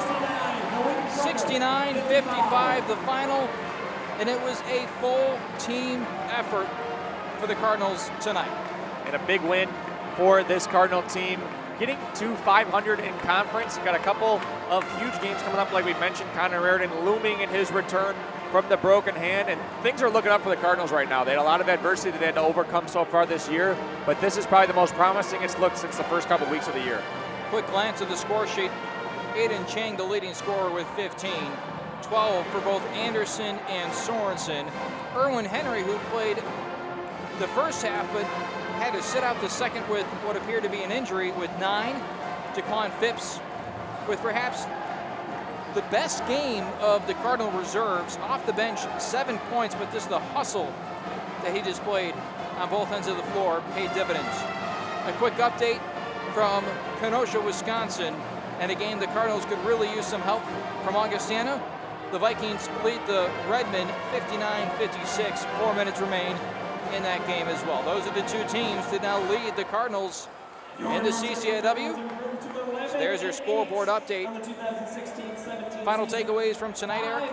Great team win. Great job executing the game plan like we've overstated tonight, and I am excited to see what's to come for this North Central team as they are looking good in the future with, like we said, Connor Raritan come back soon. The team's really starting to really click on the defensive end. That'll do it for us. Our next broadcast will be next Saturday as the Cardinals, the wrestling team, will invade Gregory Arena and take to the mats against who else? Well, Wheaton. That'll be at 5 o'clock. Justin Cornwell will be on the call. Thanks for tuning in tonight. For my cameraman and producer, Chris Picciolo, and Tim Beckleta back in the NCTV 17 studios, our technician. I'm Kevin Jackman for Eric Gerber. We're saying so long. We'll see you next time on NCTV 17.